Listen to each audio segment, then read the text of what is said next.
porque esta es la historia del hombre que convirtió su rareza en un lenguaje universal de sus triunfos y sus sombras. Estamos entrando a la filmografía de Tim Burton, el rey de la rareza. Recorreremos casi todas sus películas, sus obsesiones, ese ejército de actores fetiche y los claroscuros que hay detrás de la pantalla. Porque para entender a este monarca hay que recorrer su territorio, sus luces y sus sombras muy bien incluidas. Bienvenidos a Radio Locura 66.6 FM, Ideas Idiotas para Gente Inteligente, tu podcast de confianza sobre arte, literatura, música e ideas en peligro de extinción y también en ocasiones especiales como la del día de hoy, del séptimo arte, específicamente del cine. Mi nombre es Javier, @ más o menos en todas las redes sociales. Tengo aquí en YouTube el canal hermano de este proyecto, se llama Más o menos Literatura, donde comparto cosas que a nadie le importan pero a todo el mundo le sirven, es decir, reseñas literarias, comentarios sobre libros, cuestiones culturales y demás cosas por el estilo. Aquí les habla Alex Siriana, alex.siriana en todas las redes sociales. No se olviden de que pueden escuchar mi música en todas las plataformas, pero personalmente les digo, como siempre les recuerdo, hagámoslo de una manera un poco más ética, utilizando a lo mejor plataformas como lo serían Bandcamp, donde pueden apoyar a sus artistas de una manera muchísimo más directa y sin tener que poner sangre en sus oídos. Muchas gracias a Fango Bazar, nuestro patrocinador oficial casi desde el inicio, que convierte nuestros episodios en playeras totalmente para tu disfrute. Ahí están viendo en la pantalla algunos modelos y pueden pedirlos todos, por supuesto, en su Instagram. Si la primera vez que estás viendo Radio Locura, te recomendamos que también mires el episodio anterior estelar que fue sobre la banda Tool, matemática mamadora, sí musicalizada, pero también humanos plenamente coordinados para llevar hasta tus oídos otra sintonía de lo que significa estar vivo y que olvides a veces cosas pendejas y que recuerdes cosas importantes y todas las combinaciones posibles al infinito. No se olviden también que de lunes a viernes tenemos estos bocadillos culturales que se llaman mini secciones aquí en el canal de Radio Locura, donde pueden ver los temas más absolutamente diversos que se puedan imaginar. Tenemos historia en general, tenemos curiosidades, tenemos reseñas de libros también, tenemos películas, tenemos de todo. Vayan a darse una vuelta en los más de 400 o 500 videos que tenemos ya aquí en el canal disponible para todos ustedes. Así que recuerden que la locura todo. Y que ser animal no está tan mal. Vamos a ver el intro y estamos de vuelta.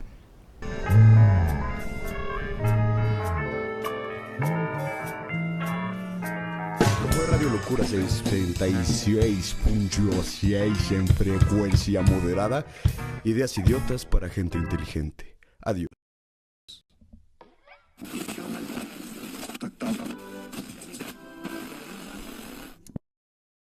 Episodio número 96. Tim Burton. ¿Quién dicta las leyes en el país de los inadaptados? ¿Quién levantó un castillo en la colina para que todos los seres extraños, los de corazón torcido y mirada oblicua, tuvieran un reino? Pues hoy estamos para responder estas preguntas en Radio Locura, porque esta es la historia del hombre que convirtió su rareza en un lenguaje universal de sus triunfos y sus sombras. Estamos entrando a la filmografía de Tim Burton, el rey de la rareza. Recorreremos casi todas sus películas, sus obsesiones, ese ejército de actores fetiche y los claroscuros que hay detrás de la pantalla. Porque para entender a este monarca hay que recorrer su territorio, sus luces y sus sombras muy bien incluidas.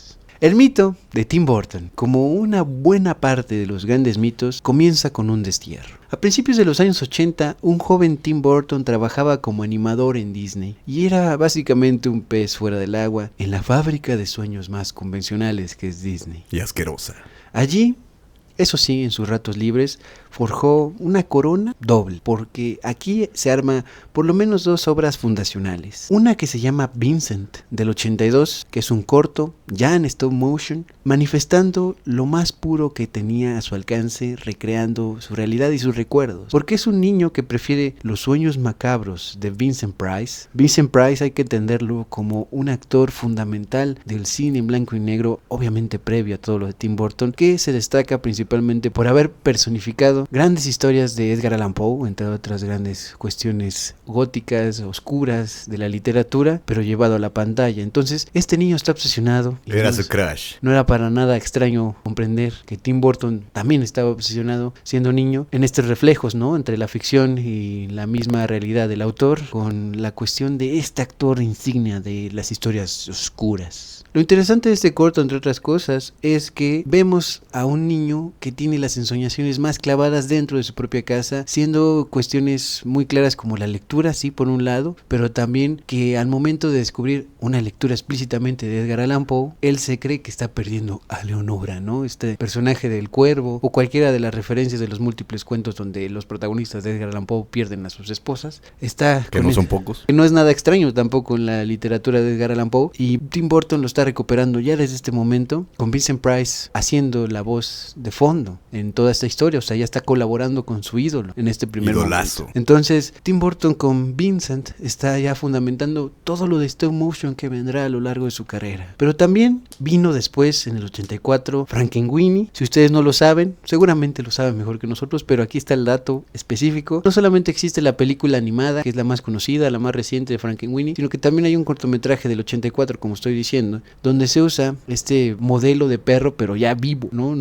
Bueno, sí está muerto en la película, pero sí es un perro actor. Es un no muerto. Es un no muerto, pero actuado por un perro actor. Entonces, en todo caso, aquí está fundamentando algo que sigue siendo en blanco y negro, pero con personajes que están siendo encarnados, nunca mejor dicho, por actores pues de carne y hueso en todo sentido, ¿no? Ahí sale, por ejemplo, Duvall, una auténtica referencia indudable del cine de Kubrick, y en general con una carrera muy interesante. Ya podrá tener su propia minisección en su momento. Pero pueden ver mucho de su trabajo en el episodio de Stanley Kubrick que ya tenemos disponible en el canal. Entonces, creo que vamos viendo que las conexiones que tiene por un lado de sus inspiraciones sí están en blanco y negro, sí son oscuras. Esto es el refugio retorcido de Tim Burton naciendo por primera vez en estas dos emisiones insignias, pero también tiene múltiples cortometrajes en estos primeros inicios donde justamente se ve su dedicación al dibujo, unas cuestiones de lápices muy clavadas, todo con esa cuestión monocromática pero siempre sincera por la cotidianidad. Tiene otro, de hecho, que todo esto está disponible en YouTube, se los vamos a dejar en la descripción de estos cortometrajes, al menos los más tempranos en su carrera. Por ejemplo, Vincent sí está aquí, lo pueden ver en la descripción, pero también hay otro donde recrea una visita al dentista que también es muy interesante, con esta misma cuestión tan clásica de que hay miedos tan cotidianos, pero que a través de los ojos de los niños y la fantasía se pueden extrapolar a cosas magníficas como tipo Edgar Allan Poe o incluso películas de cine negro, ¿no? Entonces tenemos al niño que sí debuta en Disney, pero es el niño raro, jovencito, que de hecho si ustedes vuelven a ver esta imagen completamente pixeleada, que es lo que tenemos, ¿no? De esa época de Tim Burton, podemos ver lo que además de cansado, pues no se ve que esté muy entretenido, ¿no? Entonces Disney estará sirviendo para Tim Burton como el inicio, porque estudia en la Facultad de Artes de California, que de hecho fue fundada por Walt Disney para así usurpar a los chicuelos de luego pónganse a trabajar para mí, puto, ¿no? Imperialista de mierda. Entonces, en todo caso, Disney es el inicio, pero lo interesante son estas fundamentaciones, que repito, es por un lado Vincent y por otro lado Frankenweenie, entre otros más, que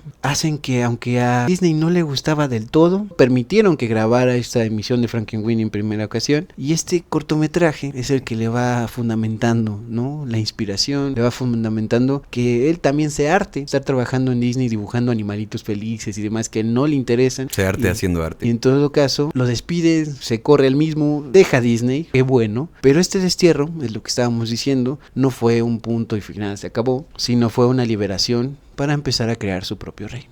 Si bien este reino entonces empieza con este besito de Frankenweenie en el corto con la enamorada Perséfone, si no recuerdo mal su nombre, que es la otra perrita que es la novia de Frankenstein hecha perrita, creo que hay que pasar a hablar de una película que es una joya muy oculta dentro de su carrera. El rey necesita un éxito y Tim Burton lo encontró de la mano del rey de los niños hombre en Estados Unidos.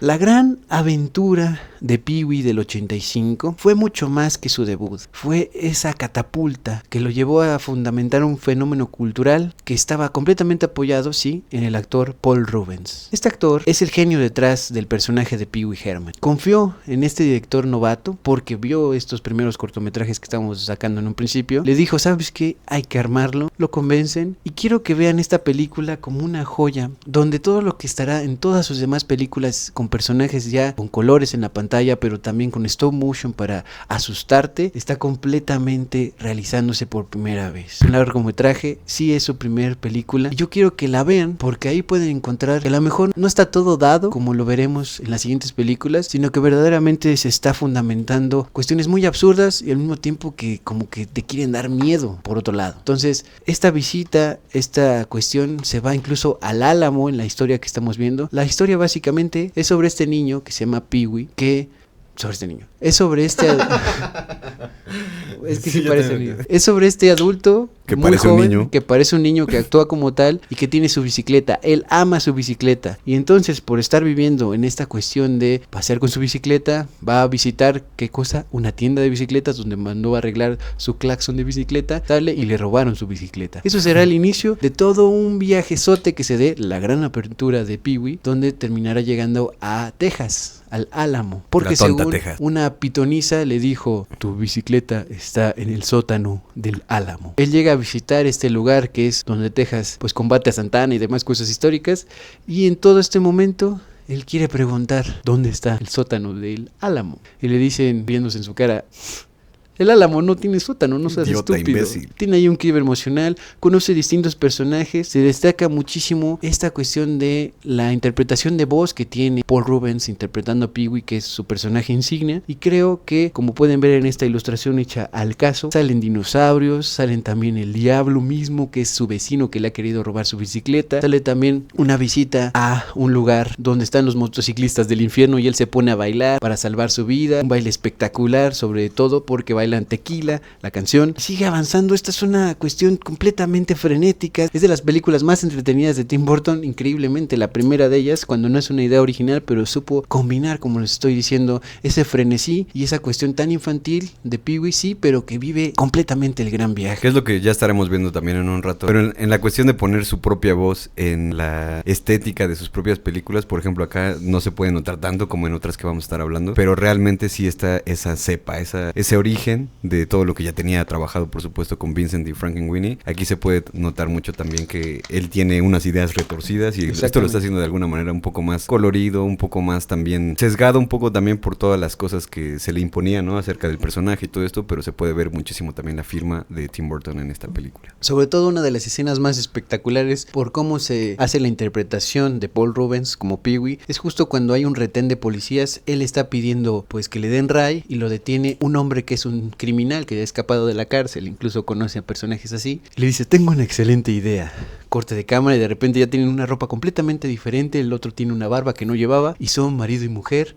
Por favor, déjenos pasar. Incluso el policía le dice a ella, en este caso que está fingiendo ser Pee-wee, una mujer, es que le dice: no, permítame verla debajo del coche porque ese vestido que tiene es maravilloso.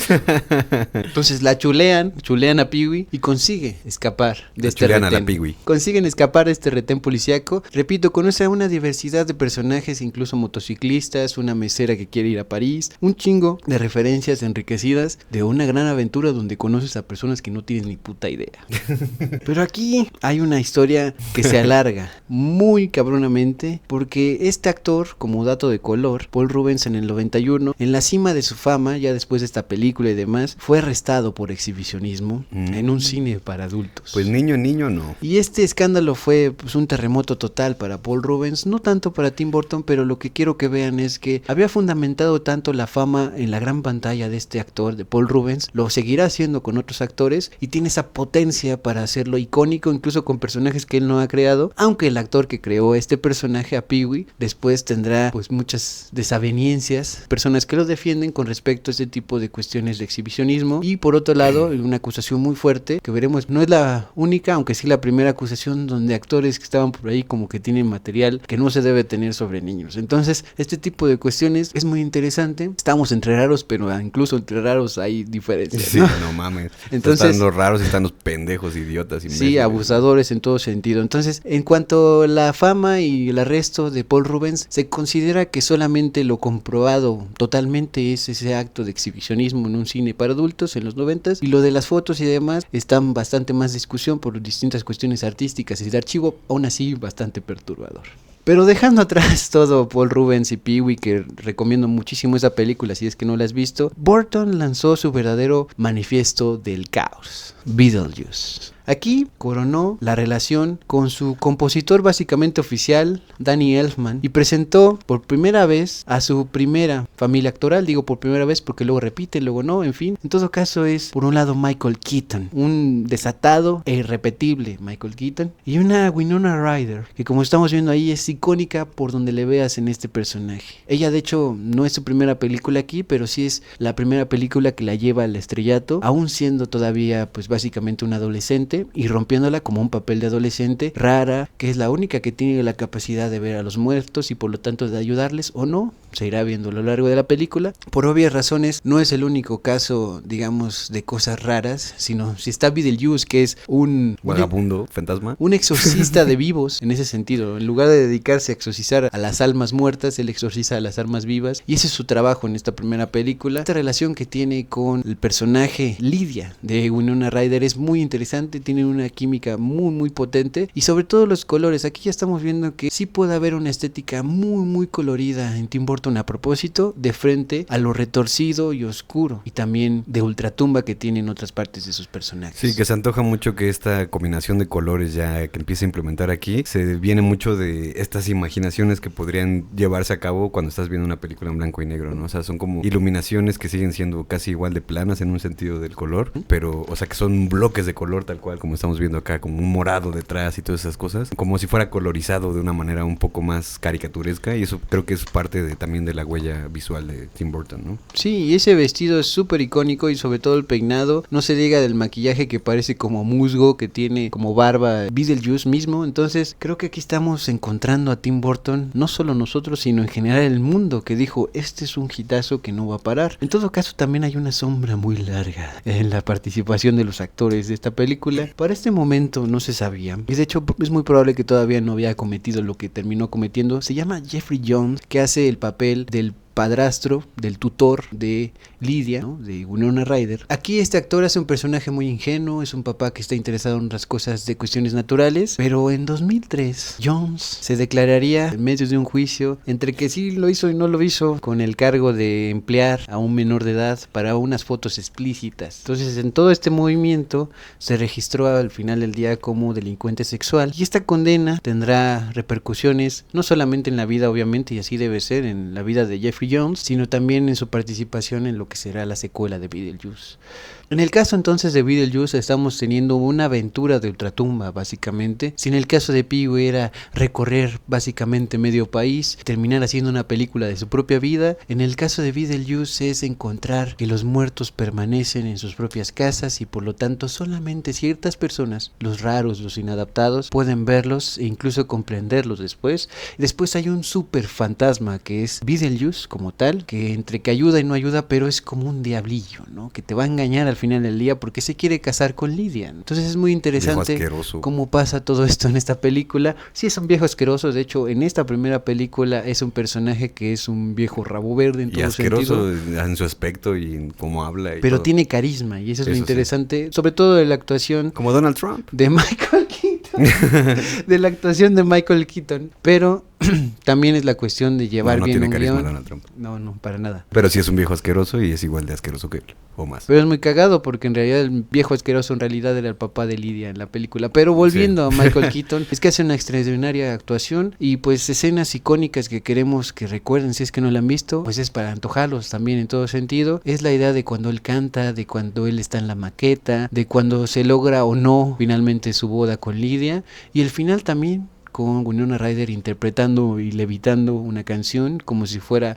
una especie de teatro llevado a la pantalla.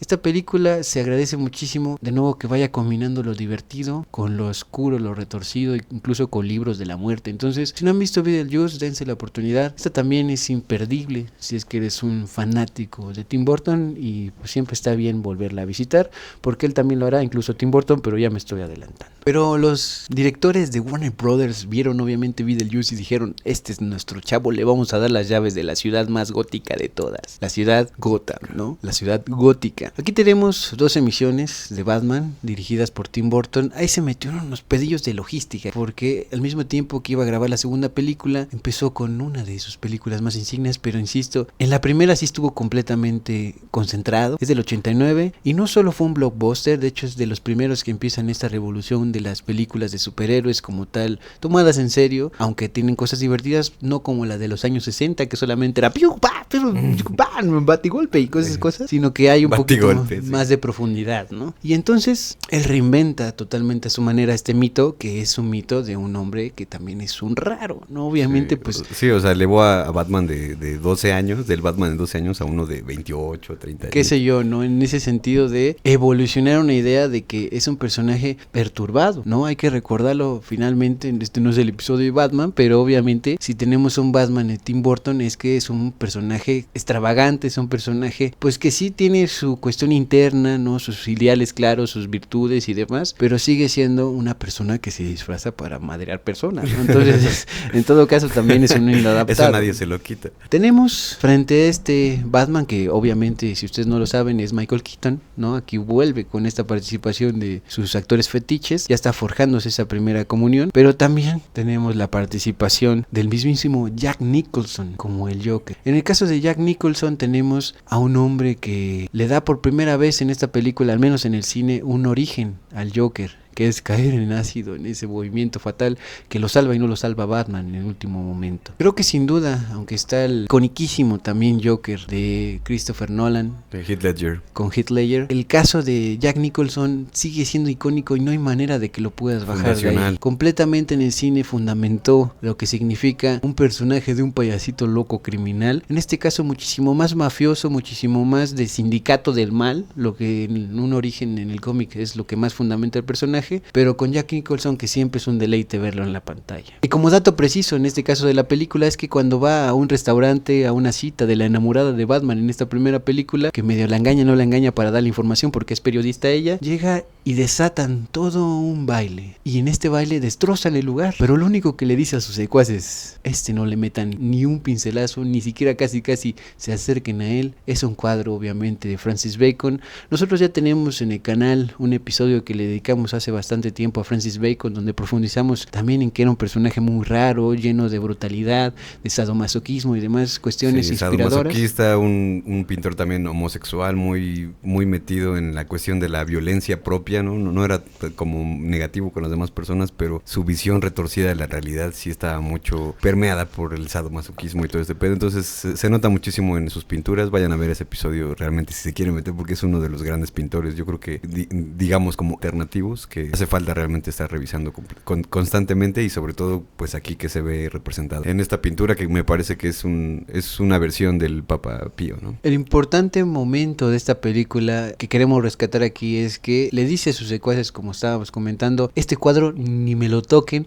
porque sí me gusta. Entonces, si le gusta Saul Joker como personaje interpretado por Jack Nicholson y en general como personaje payaso atrevidísimo y criminal, hay algo interesante en ese arte. Entonces, Francis Bacon siempre revisable, siempre una posibilidad más de ver la brutalidad del arte y el arte de la brutalidad. Escena suprema también de este primer Batman de Tim Burton es el desfile, donde pasa el Joker repartiendo, ¿qué cosa? El gas de la risa, el gas que te emponzoña, pero al mismo tiempo va regalando dinero, y con música de fondo de un personaje musical importantísimo que se llama Prince. O que se hacía llamar Prince. El artista antes conocido como Prince, que lo tenemos aquí de fondo junto con Tim Burton en este montaje de dos imágenes. Y que justamente también tenemos un episodio de Prince en la primera temporada de Radio Locura, así que también vayan a verlo para que se enteren un poco más también del universo de este artista que antes era conocido como Prince. En el caso de Prince es una relación muy interesante y al mismo tiempo pues un poco desoladora, porque quedaron con mal sabor de boca. Lo que trato de decir es que cuando estaban haciendo los primeros ensayos de esta película, Tim Burton ponía en ciertas escenas canciones previas que ya había hecho Prince, como por ejemplo la canción 1999, que era un éxito previo ya conocidísimo de Prince, pero entonces Warner Brothers dice, pues chavos, pónganse a trabajar juntos, ¿no? Encárguense, por un lado, de la música como tal de canciones Prince, y Tim Burton pues sigue haciendo la película, ¿no? Se supone que esto podría haber funcionado extraordinariamente, dos mentes, pues sí, por un lado retorcidas, pero muy brillantes, creativas al mismo tiempo, a madre. Por donde le veas, son un refugio de creatividad, ambos casos, pero eso salió, pues, no tremendamente mal, pero sí con un sabor de boca muy malo al final del día. Todo porque a Prince le encargaron 2-3 cancioncitas, ¿no? Para sustituir las que estaban poniendo de éxitos anteriores, anteriores y él se aventó todo un disco. Porque a Prince nada le era suficiente y eso está muy bien cuando tienes tanta creatividad y proyección en el tiempo musical. Pero por otro lado, Tim Burton como que decía, es que Warner Brothers me está diciendo pon las canciones, pero yo estoy viendo que las canciones no necesariamente están funcionando. Empatan con la película. Entonces, como que no hay manera. Y entonces recordemos que aquí Tim Burton ya tiene su relación constante de amor musical que se llama Danny Elfman. Danny Elfman estaba haciendo el score, lo que llaman la música incidental de la película, lo que escuchas de fondo, que no son precisamente canciones, sino como ambientación musical. Y en esto se corrió también la intención de que Danny Elfman trabajara con Prince para hacerlo todo funcionar. Pero Danny Elfman dijo, no estoy aquí como para seguir órdenes de otros. O sea, todos estaban el Prince como... es bien mamador. Ajá, como que todos estaban ofendiendo y al mismo tiempo Prince sacaba canciones como si no tuviera mañana. Y en todo esto, pues todo quedó como sin cuajar. Y básicamente en la película solamente salen puntualmente 2 canciones como tal. Una es cuando el Joker está tomando posesión y destruyendo este restaurante museo. Y por otro lado, cuando está el desfile del Joker. Otra canción más sale, por supuesto, al final de los créditos. Pero siendo un hombre Prince tan prolífico, sí se quedó también así como, chale, ¿qué pasó? Me aventé 100 rolas para que pongas 3, pendejo.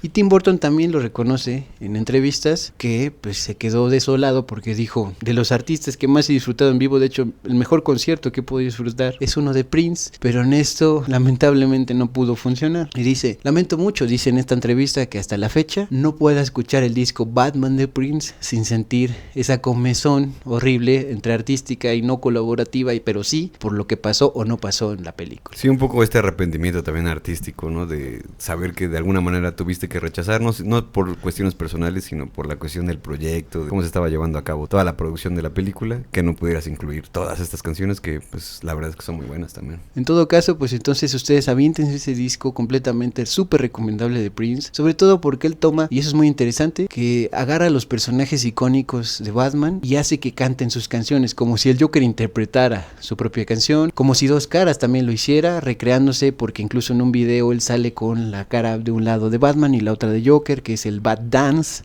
la canción también que no sale en la película, pero es súper icónica en su carrera. Entonces, esa oportunidad, no solamente vean primer Batman de Tim Burton, sino que también pueden darse ese clavado musical de otro universo posible con Prince. No fue la única ocasión en la cual la Warner Brothers le dijo a Tim Burton ponte a chambear haciendo Batman. Una segunda ocasión sucedió, se llama Batman Regresa, es en el 92, y aquí se profundiza lo que ya había podido lograr de recrear verdaderamente una ciudad súper gótica, y tenemos la participación estelar de Michelle Pfeiffer como Gatúbela. Pero no es el único otro personaje que está integrándose como villano, porque en la primera el Joker quedó fuera de servicio. Tenemos que tener más peso que cubra todo lo que el Joker siempre está invocando cuando aparece. En el caso estelar tenemos a Danny DeVito también, un actor súper interesante por su complexión física, por los personajes que interpreta, que por lo regular son gruñones, pero que también tienen mucha alma en todas las participaciones que tiene. Esta no es la excepción. Tenemos a un pingüino que literalmente se cría ante pingüinos porque lo abandonan sus padres.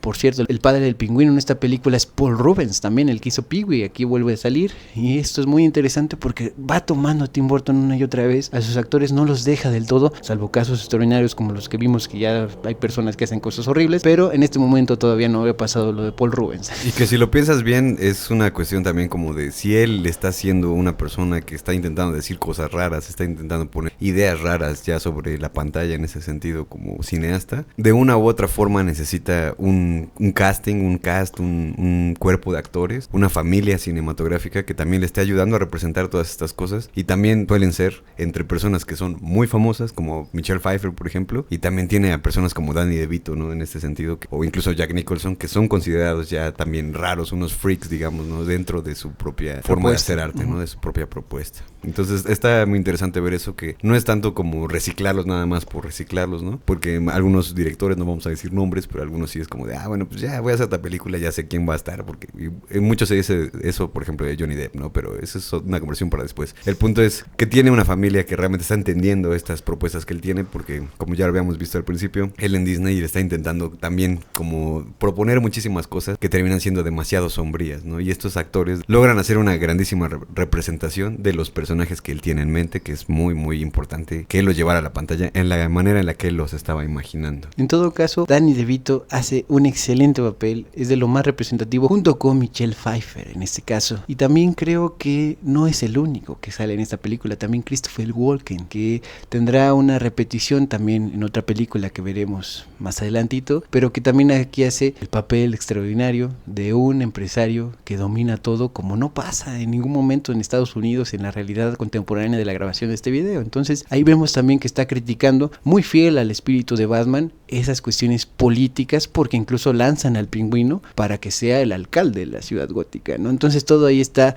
lleno de corrupción, de cosas horripilantes, pero tenemos brillantes actuaciones como pues lo icónico que se volvió Michelle Pfeiffer en todo este movimiento de verdaderamente una mujer gato fragmentada, porque en esta película vemos que se queda muy bien planteado la idea de que los gatos tienen más de una vida, porque ella es primero aventada, defenestrada de una ventana y sobrevive, después es disparada y sobrevive, y al último momento incluso ella se hace electrocutar para aniquilar al empresario que hace Christopher Walken, y se ve por un instante que no la libró, pero en el final de la película vemos ahí su silueta de que como buen gato ha sobrevivido. Obviamente se hace la mancuerna ante el Pingüino, el Gatúbela, pero no sale del todo bien porque ahí está Batman, ¿no? Entonces también hay un amorío entre, como tal, Catwoman, ¿no? Gatúbela y Batman, que es iconiquísimo también desde los cómics, muy bien sentida la tensión que tienen entre estos dos. Que a ustedes les sonará un poco más así como la historia de la Malinche y Hernán Cortés, tal vez.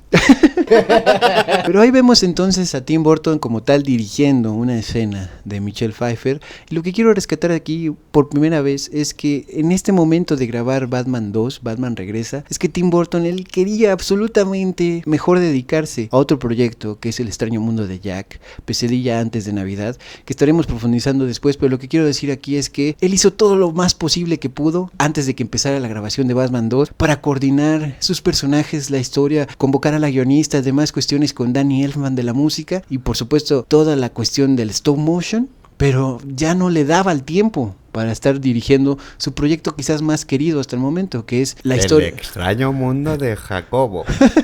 Que es la historia precisamente del Rey Calabaza, ¿no? De ser Jack Skeleton. Pero volviendo a Batman, insistimos en esta representación femenina, feral, potentísima de Michelle Pfeiffer. Feral, nunca mejor dicho. Michelle Pfeiffer es una de las primeras actrices más reconocidas que aquí está en su maldito prime, en su peak, rompiéndolo absolutamente, volviéndose un icono incluso del despertar sexual de muchas de las personas de esa generación que eran niños, niñas en esos momentos. Entonces creo que no hay que dejar de aprovechar la oportunidad de rendirle tributo también a esta gran actriz, y en todo caso que Tim Burton supo hacer una mancuerna extraordinaria, no solamente con Michael Keaton, no solamente con Danny DeVito en esta ocasión, sino con la mismísima Gatúbela estelar. Sí, que para muchas personas que a lo mejor si tienes más de 50 años, pues Michelle Pfeiffer es un imperdible, ya te la conoces de todos lados, pero para las personas que están ahorita apenas escuchando corridos tumbados y dicen, no mames, Scarface está bien chingona, ella es la protagonista o la coprotagonista junto con Al Pacino en Scarface, entonces justamente es como la referencia, ¿no? Que es, digamos en el sentido más popular, por lo que se conoce a Michelle Pfeiffer, entre otras cosas, pero pues para que la tengamos un poco más ubicada. Pero sigamos avanzando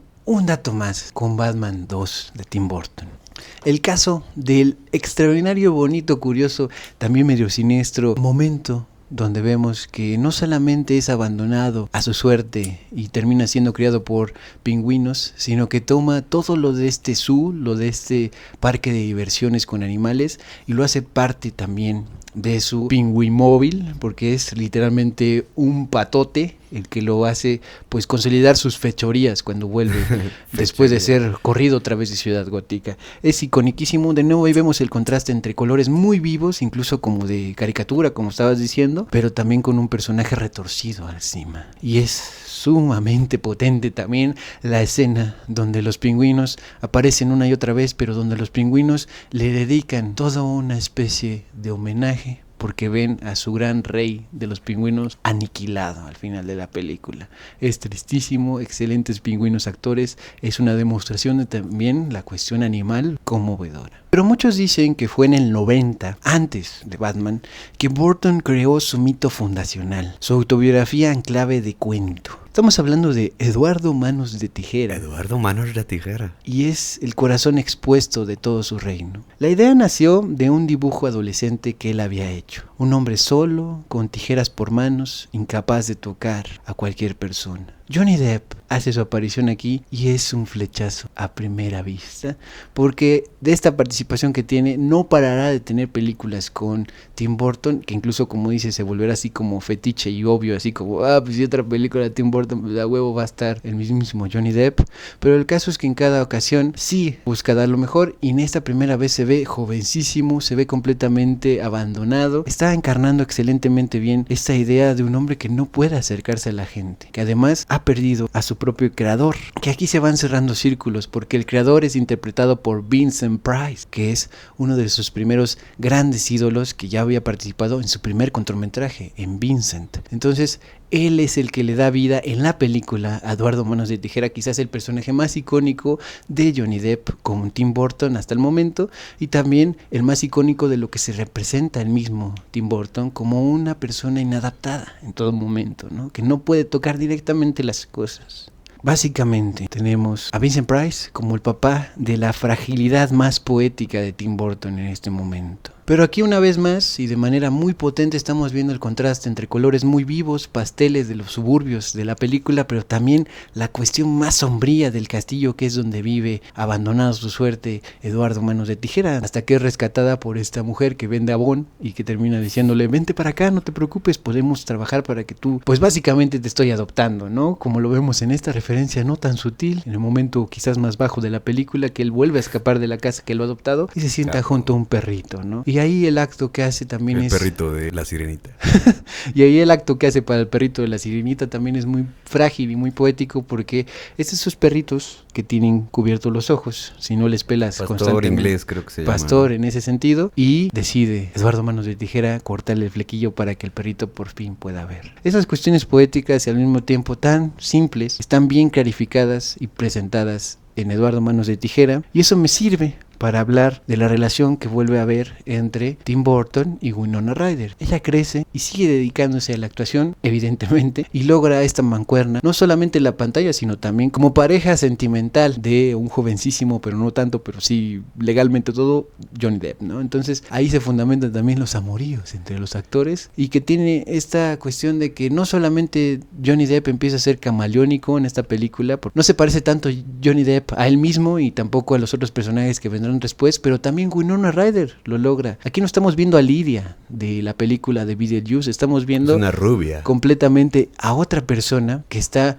en esa relación entre te entiendo, no te entiendo, pero me causas mucha ternura, pero al mismo tiempo está muy extraño todo, con el mismo personaje de Eduardo Manos de Tijera. Y aquí llegamos a uno de esos momentos, como lo dije en el episodio de Martin Scorsese, me atrapaste el cine, porque hay un momento, más o menos en la recta final de la película, donde Eduardo está en el jardín, se acerca la Navidad y empieza a cortar un bloque enorme de hielo y saca de ahí una estatua, y al mismo tiempo que está cortando todo esto caen los copos de nieve que le está cortando del mismísimo hielo, y vemos esa labor importantísima que es lo que termina haciendo que Eduardo Manos de Tijera no sea tan aceptado, sino que encuentre para lo que él es bueno. Claro. Auténticamente con sus capacidades. Esto es, sí, por un lado cortar el pelo, como pasa más o menos la primera mitad de la película, pero también hacer esculturas de hielo. Y en ese trabajar las esculturas de hielo llueve en esta Navidad ficticia pero completamente mágica de Eduardo Manos de Tijera, y tenemos momentos poéticos como cachar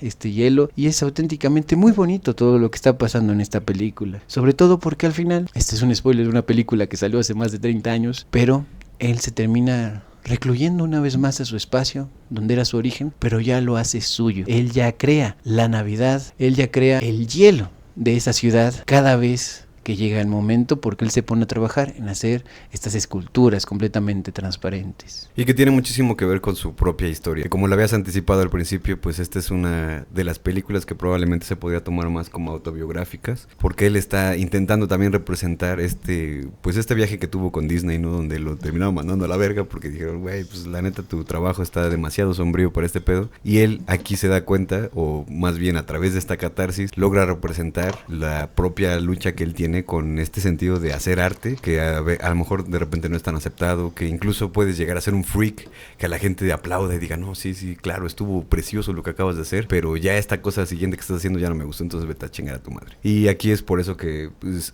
Eduardo Manos de Tijera se recluye y empieza a hacer arte, que de alguna manera es muchísimo más complicado que solamente cortar el cabello, ¿no?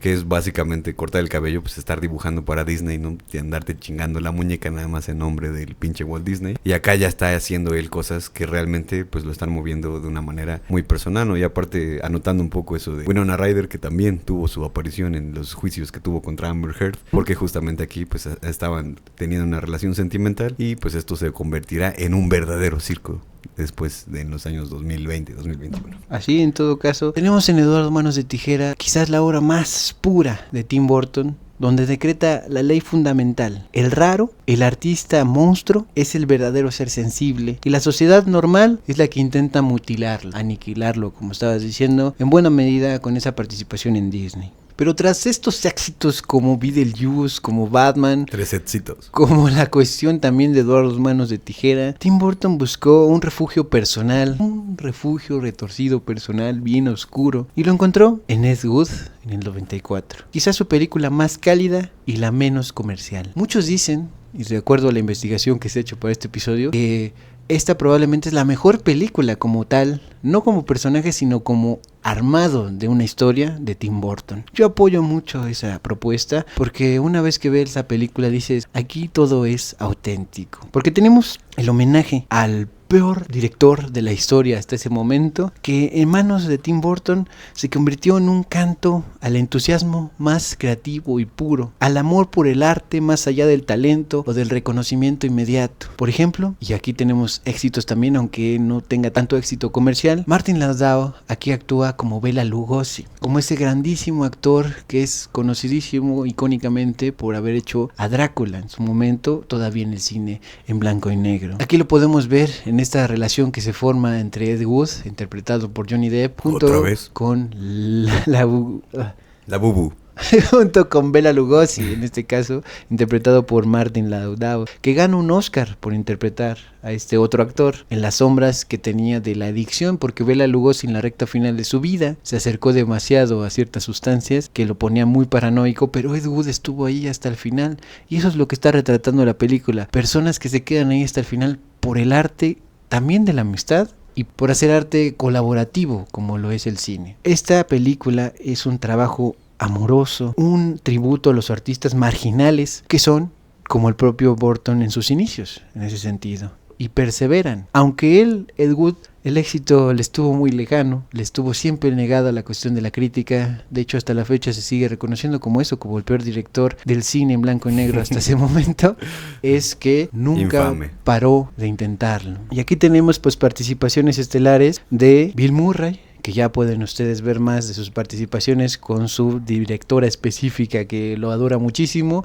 que es la mismísima Sofía Coppola, ¿no? Entonces ese episodio ya está en mi canal, dénselo después de ver este si es que no han tenido la chance o las ganas de verlo, anímense carajo. Y entonces regresando, no solo está Bill Murray, que representa un personaje que está en transformación, que es una persona con otra identidad sexual, que también tiene un carisma innegable, también está Sarah Jessica Parker como la primera pareja de Ed Wood ahí mismo metida, y por otro lado pues como ya hemos dicho, aquel que representa a Martin Landau, al mismísimo Bela Lugosi de manera extraordinaria. Puedes ver cómo tanto puede actuar extraordinariamente en cualquier escena, aunque sea un gran actor venido a menos, lo sigue logrando, pero también es una persona con adicciones durísimamente representados en esa película. No se la pierdan, creo que es de las mejores cuestiones más raras dentro de la misma carrera de Tim Burton, donde se ve verdaderamente que él, lo que le ha importado al menos hasta ese momento de sus películas, es lo real, lo auténtico de las personas creativas, que pueden ser muy raras pero muy creativas al mismo tiempo.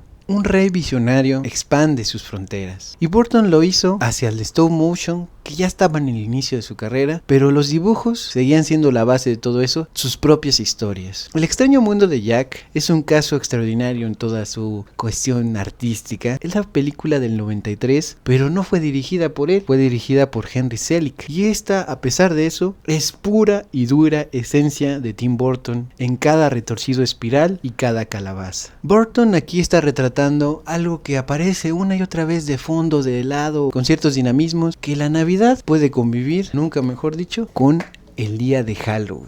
El Día de Muertos. Aquí tenemos un Grinch que se roba la Navidad, pero este Grinch es curiosamente el rey de los muertos. Entonces está combinando estas festividades que tenemos tan reconocidas, pero que nadie se había puesto a pensar, oye, pues sí, ¿verdad? ¿Por qué estas cosas como San Patricio y el Día de los Amigos y el Día del Amor y todo esto, por qué no comunican entre sí, ¿no? Que tenemos... Están en el mismo año, es decir... Entonces todo pasa ahí, puede ser una película. Es muy creativa esta situación. Y ya que Skeleton no es el único que aparece en esa película, tengo que rescatar aquí obligadamente a Oogie Boogie, que se avienta una interpretación musical extraordinaria. Yo soy completamente fan de Oogie Boogie. Y que también está, por otro lado, una representación de Víctor Frankenstein, que es el otro científico loco en esta película. Me refiero al otro que se parece al presidente de la FIFA. Este presidente de la FIFA es quien crea aquí a una mujer Frankenstein, que es Sally misma, que es la que se enamora de Jack Skeleton, que al final tienen esa declaración de amor completamente, ¿en dónde? En una colina retorcida. Por eso digo que esta película quizás es de lo más el corazón de las historias de Tim Burton, pero no es a Tim Burton. ¿Por qué? Porque ¿qué estaba haciendo? Ya les dije hace un momento, estaba dirigiendo Batman 2. Ese tipo de fracasos yo quisiera tenerlos, no poder estar dirigiendo mi película más personal porque estoy haciendo una película súper cabrona de un ícono cultural estadounidense sin ningún tipo de problemas, aunque los problemas son siempre logísticos en esos casos. Sí, bien decía Selick que incluso Tim Burton se llegó a pasar ahí unas 5, 4 veces, 6 veces, no importa, si en todo la cuestión de ya el desarrollo tal cual de la película. Por eso es un terreno escabroso, ¿no? Decir como, si es de Tim Burton, por supuesto que es de Tim Burton, porque este arte conceptual que sirve como verdaderos pilares para poder desarrollar toda la idea de lo que es Jack Skeleton, pues obviamente viene de la mente única de Tim Burton, pero pues el director Selick en realidad es quien desarrolla todo eso, y creo que él lo termina diciendo de esa manera, ¿no? Como, pues digamos que él puso el huevo, pero yo lo empollé, ¿no? Exacto, esa misma idea de que la idea no es mía, de que el personaje no es mío, todo este mundo no es mío, pero yo de carnal me rifo por él en los momentos que no puede estar. Y a final de cuentas, pues como decía, sí visitó, pero lo visitaba con un chingo de prisas, con un chingo de estrés. Sale, ¿qué está? Rápido. Sale rápido, siguiente escena. Y en todo caso, pues hay un trabajo de fondo durísimo de todo lo que tiene que ver con eso. Es de las cosas más complicadas que se pueden llegar a hacer en cuestión del arte, y yo pongo mis manos al fuego por eso. Sí, es una cuestión brutalísima que por un solo segundo dediquen tanto tiempo, pero se logra de manera extraordinaria, aunque no es un éxito inmediato. La gente no sabía cómo recibir esta película, que al mismo tiempo se sentía como de Navidad, pero al mismo tiempo era de Halloween, y ahí está el debate eterno. Esta película, pónganlo en los comentarios. Somos idiotas, todos pensamos cuadrado, no entendemos esto. Ustedes no, pongan en los comentarios por qué esta película sería una película de Navidad y por qué esta película no, más bien sería una película solo de Halloween. Es siempre el debate eterno con esta idea. Y aunque aquí hubo momentos ríspidos en la relación entre Danny Elfman, el gran compositor de Tim Burton, y el propio Tim Burton, es que supieron limar asperezas para que el proyecto saliera. Ellos terminaron volviendo la mirada hacia Jack Skeleton, hacia Sally, de todos los personajes entrañables al mismo tiempo medio perturbadores de la película, sobre todo Oogie Boogie, soy completamente su fan. Y entonces pues logran sacar el proyecto, pero como que se queda ahí una minita que en la siguiente película medio que no solo explotará, sino que hará que se distancien largo rato. En ese caso, por ejemplo, Ed Wood, la última película que habíamos comentado hasta el momento, no tiene la música de Danny Elfman, y en otras películas tampoco estará, pero podrán reconciliarse. Y en ese sentido, pues la que sigue en este orden que estamos presentando las películas de Tim Burton es Marcianos al ataque, Mars Attack, del 96, que en realidad no le fue del todo bien. Es una película que sí es pues muy loca, en el sentido de que aquí los marcianos llegan y arrasan con todo, pero se resuelve todo de una manera medio inesperada, medio cagada, y creo que lo que hay que destacar más es de nuevo todo el trabajo de producción que lleva, aunque el CGI estaba pues en pañales en esta época. Tenemos estos marcianos cabezones y que incluso se disfrazan de mujer para engañar a ciertos personajes muy cercanos al presidente. Aquí tenemos como presidente a Jack Nicholson, vuelve a participar con Tim Burton, lo hace de una manera muchísimo más medida, muchísimo más tranquila porque no es el Joker obviamente, pero siempre un extraordinario actor. Y Mars Attack es para las personas que les gusta estas películas entre Scary Movie y también el Día de la Independencia, es justamente el hijo de esos dos proyectos sin planteárselo, es decir, llega por otro lado pero es parodia, es crítica y al final de cuentas termina reivindicando la relación entre un nieto y su abuela al final de la película porque son los que salvan el planeta. Aquí sale en una de sus primeras actuaciones todavía siendo una adolescente, Natalie Portman, que es la hija del presidente, y en fin, creo que aquí podemos ver representaciones muy potentes de las parodias, de los extraterrestres, de los marcianos. Llegaron ya, bailaron, pero no llegaron a bailar en chachachá, llegaron a partir madres los hijos de la chingada. Y aparece también sus primeras participaciones Jack Black, sale en esta película que es aniquilado totalmente por los marcianos. También sale Michael J. Fox. También sale Sarah Jessica Parker una vez más. Y también sale Pierce Brosnan, que en este momento estaba siendo bastante pues conocido por la cuestión de James Bond, pero ahí está retratando al científico que quiere que las cosas salgan bien, pero lo terminan extirpando todo su cuerpo y lo ponen en una caja de cristal, su cráneo ahí completamente vivo, pero pues separado de su cuerpo. A Sarah Jessica Parker la ponen en el cuerpo de su perrito. En fin, pasan ese tipo de cuestiones cagadas y extraordinarias. No es de las mejores películas de acuerdo a la crítica, aunque pues sí se puede ver como una excelente parodia de cómo el poder a veces está bien pendejo en la Tierra, como no es nada de lo que está pasando en Estados Unidos en este pleno año. Cualquier año en el que estés viendo esto.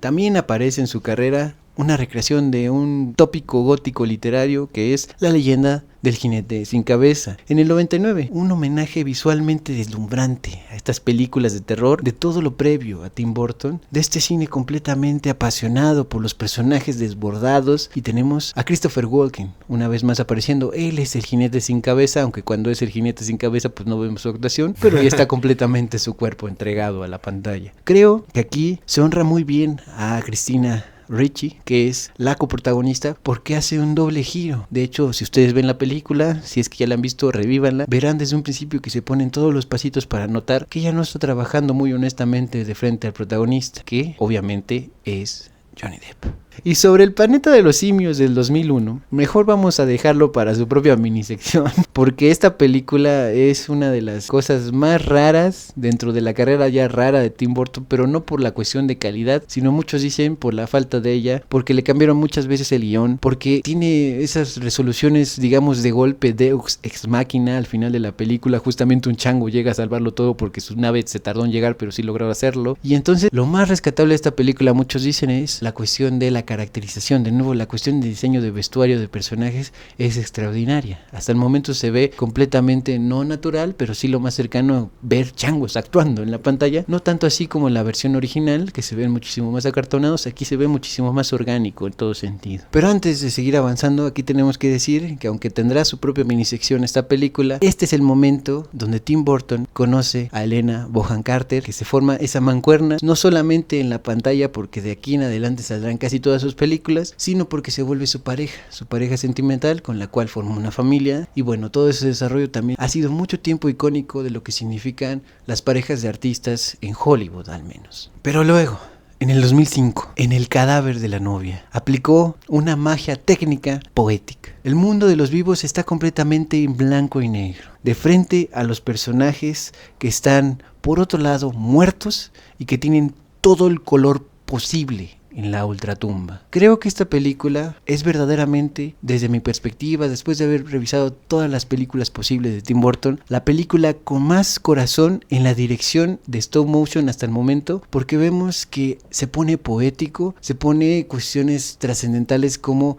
el cuestionamiento del matrimonio, de cómo se obligaba, y que ya no pasa para nada en la realidad, obviamente no, que se obliguen a personas a que se casen entre sí por cuestiones económicas, ¿no? No, eso ya no pasa, ¿no? Pero no solo es que se les obligue, sino que también existen personajes que engañan a sus posibles parejas de matrimonio para quitarles todas sus posibilidades, para aniquilarlas, porque eso es el cadáver de la novia. La novia cadáver fue engañada y ella se postró en el bosque para decir: yo esperaré aquí a mi esposo a que llegue. Y no sucede sino hasta que Víctor, el protagonista, llega y está ensayando sus votos, que se iba a casar con su pareja viva y todo normal, que es Victoria, y hace esa simulación y termina poniendo en una ramita el anillo y se casa con el cadáver de la novia. Y aquí tengo que destacar un personaje también importantísimo, que es el que hace la música en el más allá, porque este carnalito, que es una calavera, tiene de las mejores interpretaciones en toda la carrera de Tim Burton. Es como un Oogie Boogie de Jack Skellington, del extraño mundo de Jack, pero es completamente de calcio y entregado, por supuesto, a la música pues más brillante de la cuestión americana, ¿no? De cuestiones de improvisación, de cantar la historia de la novia, de presentarte cómo llegan los vivos a la tierra de los muertos y es un bar. Entonces esa recreación es completamente graciosa, entretenida, bonita. Y yo estaba diciendo, antes de que se me olvide una vez más, que esta es donde por fin pudo dirigir su propia historia, sus personajes animados, Tim Burton. Es cierto. Y eso debió de haber pasado, muchos dicen, en la cuestión de El extraño mundo de Jack, pero si no pasa en esa ocasión, para que pase en esta, yo estoy completamente agradecido, que repito, es una de sus películas más poéticas, más sentidas, con excelente iluminación, con colores, con blanco y negro, sobre todo con esta entrega que tiene de que, dígame si no es poético, que una novia que murió esperando a su amado, que termina siendo casada con alguien que estaba ensayando su propia boda y que después dice: no, pues ahora sí ya eres mi esposo, ya te chingaste, reconozca que eso no es lo correcto, reconozca que le está quitando la persona amada a alguien más y que su momento ya pasó. Sí, es un momento de redención propia, ¿no? Es el momento de la redención de la novia cadáver, que se termina convirtiendo de la manera más poética y lírica en todo un puñado de mariposas azules. Si no han visto El cadáver de la novia, es una de las mejores maneras de entrarle a Tim Burton. Es poética, es rápida, se disfruta bastante y tiene esos números musicales que no se sienten como musical solamente, sino que verdaderamente te están contando el otro lado de la historia. En 2003 sacó El Gran Pez, que es considerada por muchos su última obra maestra indiscutible y su película más personal, junto con Eduardo Manos de Tijera por esa cuestión autobiográfica. Aquí el tema principal es una relación complicada entre padre e hijo, pero también es la historia de un padre que cuando era joven, que cuando estaba forjando su propio camino, era un excelente atravesador de aventura, es un excelente hombre que está de aquí para allá, conectándose con los personajes que conoce. Sí, tu tío, tu abuelo, tu papá, quien sea que te cuenta esas historias que dices: no mames, neta, conociste a Gloria Trevi. O sea, ese tipo de cosas, ¿no? Como, neta, anduviste con Gloria Trevi. O sea, que te cuentan cosas que de alguna manera pues resultan demasiado poco verosímiles, ¿no? O sea, güey, no es posible que alguien así, pero está en la estirpe de mi familia, le creeré o no, y ese es básicamente el problema. El cuestionamiento. Y bueno, vamos viendo entonces la historia contemporánea, que tenemos ya al padre que está envejeciendo, con su hijo que ya creció también y está a punto de casarse, se casa y demás, pero no le cree, ya está harto de esas cuestiones. Esos pinches cuentos de hadas que me contabas, papá, son pendejadas, yo ya crecí, yo soy un hombre de verdad. Pero este engreimiento del hijo se va disminuyendo conforme su padre le cuenta más historias y las vamos viendo en la pantalla. Ewan McGregor hace una excelente interpretación como nos está muy acostumbrados cada vez que aparece en la pantalla, al menos todas las que hemos podido ver. Y creo que esta cuestión primera poética de un campo de flores para la que se termina volviendo la mamá de su hijo, obviamente su pareja, es uno de los momentos más sublimes, estéticos, no solamente ahora con la cuestión de stop motion y demás, sino también con naturaleza viva y personajes completamente bien encarnados, como lo hace Ewan McGregor. Creo que también tenemos esta obvia referencia que el Big Fish, el gran pez, ¿qué chingados representa? Eso es un cuestionamiento muy lindo, porque estamos hablando de que a veces los símbolos no nos quedan tan claros si no ponemos atención, si no nos detenemos, e incluso a veces lo hacemos mucho menos con las personas que son nuestro círculo más íntimo, inmediato, digamos, de la familia nuclear. En este caso, el chavo, pues largo tiempo le creyó sus historias porque no estaba aquí, entonces es lo que tocaba, ¿no? Tú estabas viviendo tus aventuras, pues ni modo, ¿no? No estabas aquí. Gigantes, enanos, circo, chingo de mamadas. Justamente esa escena, ¿no? Donde es como: yo conquisté a tu mamá poniendo todos los pinches flores amarillas que pude enfrente de su casa. Es como de: no mames, papá, deja de decir mamadas, ¿no?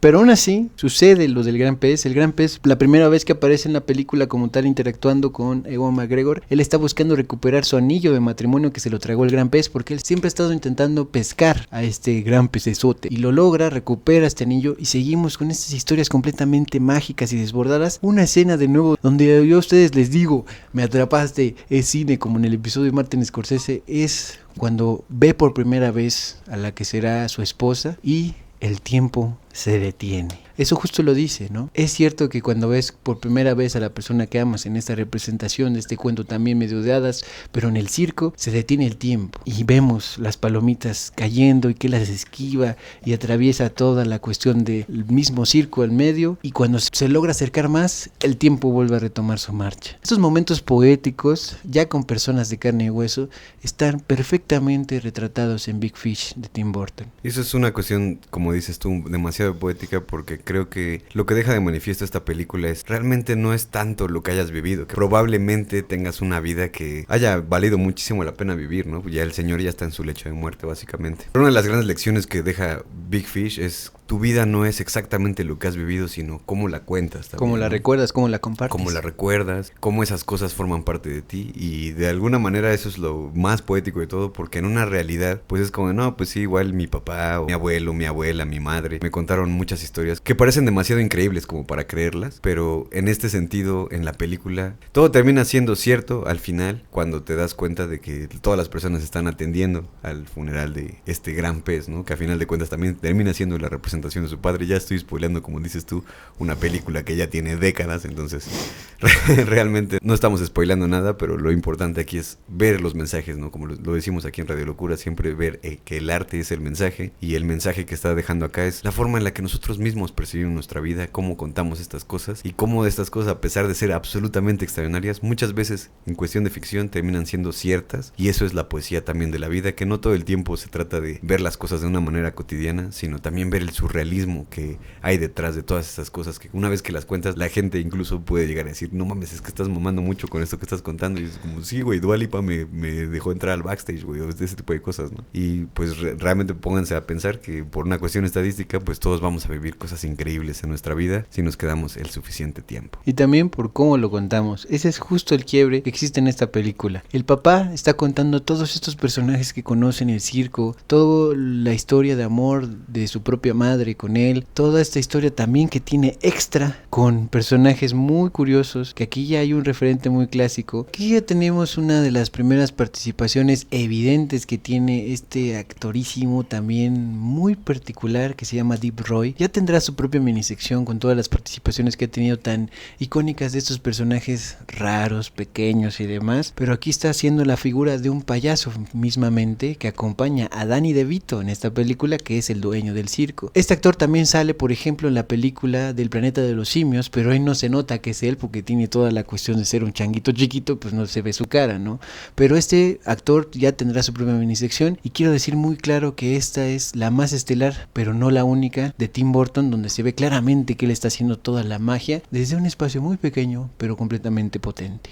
El Gran Pez es un canto a la narración, a la herencia y a la belleza de las mentiras, que son las ficciones, los recuerdos, pero que terminan construyendo una verdadera vida, una auténtica experiencia de haber atravesado el mundo, y que sobre todas las cosas, en ese aspecto de la herencia, es que al final de la película no solo pasa eso que ya habéis dicho del spoiler, de que todos sus amigos del camino regresan para el entierro del padre, que ahora es el hijo, el nuevo contador de la historia. Entonces es muy interesante que se pasa, aunque hayas negado tantas veces la posibilidad de contar la historia, se le pasa al hijo la posibilidad de contar la historia de su propio padre, y por lo tanto la suya propia, ahora que su padre ha partido. Helena Bonham Carter hace una participación aquí muy extraordinaria, en el sentido de que hace sí un papel de una niña que crece y que se enamoró de el protagonista papá de la película en uno de esos viajes que hace a un pueblo maravilloso. El protagonista de la película, papá. Y también es muy reconocible que hace otra participación como la bruja de la película. Encarna estas dos cuestiones que, de acuerdo a cómo se cuenta la historia en palabras del padre de esta historia, del verdadero contador, es que probablemente es la misma solamente que como hay cambios en el tiempo, como las historias cuando se cuentan hacen saltos en estas cuestiones de qué fue el primer episodio y qué fue el segundo, la bruja en realidad estaba al principio cuando él era un niño y le dice su destino a través de su ojo, por eso tiene el parche, pero después conoce a esa niña, siendo justamente una niña en el pueblo que visita, y al final vuelve a ese pueblo y salva a ese pueblo, pero ella es apenas una más o menos joven, y entonces esta relación con este personaje que es básicamente una especie de hada, pero también de una niña, pero también una bruja. Entonces todas esas posibilidades, si ustedes ven Big Fish, van a ver que Helena Bonham Carter retrata muy bien estas participaciones, acompañada también de una niña como tal actriz que actúa cuando ella es verdaderamente una niña. Pero tras Big Fish comienza el gran debate del reinado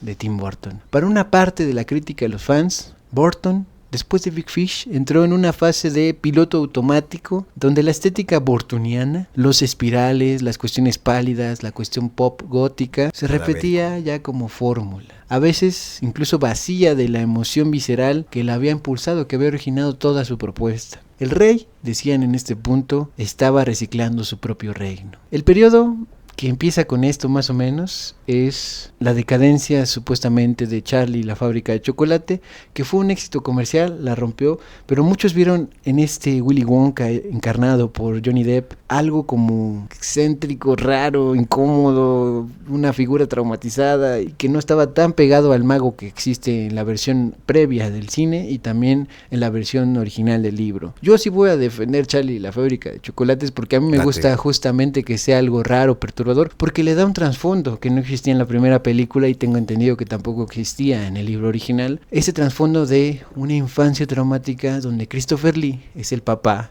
de Willy Wonka, que le prohibió comer los dulces porque era un dentista. Entonces tú no puedes comer nada de esa puta basura, Charlie. XX.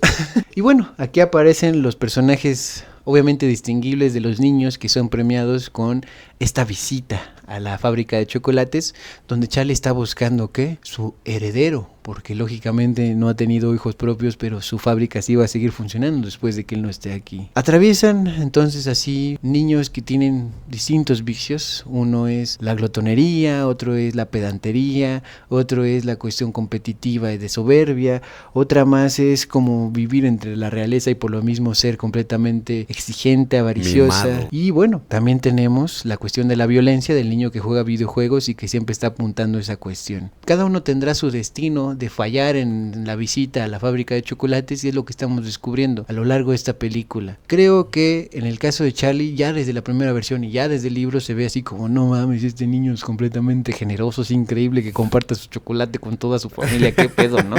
Pero bueno, está invitando ya desde un principio Roald Dahl, el escritor original de la idea del libro, del cuento de Charlie y la fábrica de chocolates, a esa reivindicación también de la virtud que pueda haber en los niños. Sí, es más una fábula que una historia tal cual, ¿no? Y en ese caso pues vemos que no todos los niños son así de generosos, por eso están toda esa sarta que no.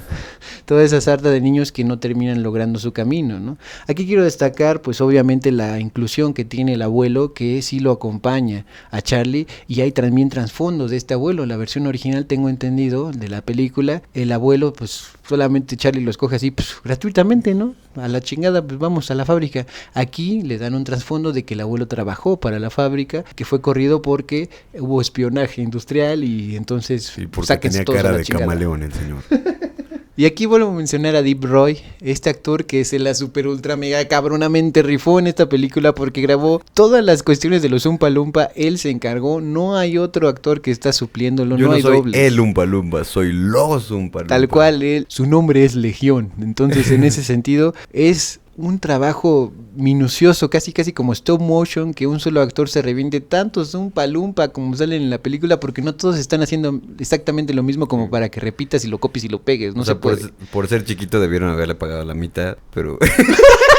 O sea, por ser chiquito debieron haberle pagado la mitad, pero le debieron haber pagado como 16 veces la mitad porque no mames, salió un chingo de veces. Sale, cabronamente, salen miles de Oompa Loompas en la película, es completamente demencial, eso me encanta que sea tan absurdamente excesivo en ese sentido de actuación también para Deep Roy, ¿no? Entonces, él tiene su minisección, en algún momento ya en el canal ustedes la podrán visitar en cuanto salga, pero es completamente apreciable porque él es el que está contando la historia. Cuando acaba la película, es un Oompa Loompa con su voz grave que dice, así fue como Charlie no solamente no abandonó su familia, sino que integró al mismísimo Willy Wonka a este entorno familiar, porque Willy Wonka secuestró toda la familia y la metió dentro de la fábrica y así trabajan todo el tiempo, no tienen tiempo libre porque la casa suya está dentro de la fábrica. Bendito sea el imperialismo. Me encanta Willy Wonka y sigan comprando esos chocolates, chicos, el mejor chocolate del mundo.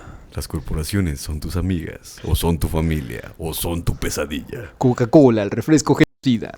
Y bueno, quiero destacar cuestiones magníficas. De nuevo, el diseño de producción se ve extraordinariamente bien. Esos dorados, esos colores chocolate, esas cuestiones de los chicles, cómo se transforma la niña en una bola de color naranja. Toda la cuestión que se va a cómo pues van cayendo los niños en todo este camino que dices, ¿qué pedo con Charlie? Le está valiendo verga que los niños estén casi muertos, y no es que ya se murieron, pero en realidad no, solamente son traumatizados de por vida. Excelente lección para los niños que no se portan bien, ¿no? Si no va a venir el coco. Entonces, en esto pues es algo innegable. Yo destaco absolutamente la escena de las ardillas, porque cuando llega este momento que la niña dice, quiero una ardilla, papá, me vale madre, quiero una ardilla, papá, pues se termina brincando la barda y las ardillas están trabajando lógicamente. Son unas ardillas profesionales que se dedican ¿a qué? A identificar nueces buenas y nueces malas para el chocolate, lógicamente. Y ella se baja y se sacan las ardillas, ustedes lo saben mejor que yo, y terminan haciéndolo así en la cabeza para que inauguren que ella es una cabeza hueca. Y la terminan desechando como una nuez que no vale para nada la pena. Y aquí pues tenemos una participación en una entrevista de una de esas ardillas, porque eran ardillas reales en muchos de esos casos, ardillas entrenadas. Eso es increíble también. Es justo lo que iba a comentar. Una de las cosas que para las personas que nos estén viendo, que están muy acercadas al mundo del cine, obviamente un gran tema dentro de todo esto es por qué o cómo hacen que los animales realmente hagan las acciones que hacen eso. Y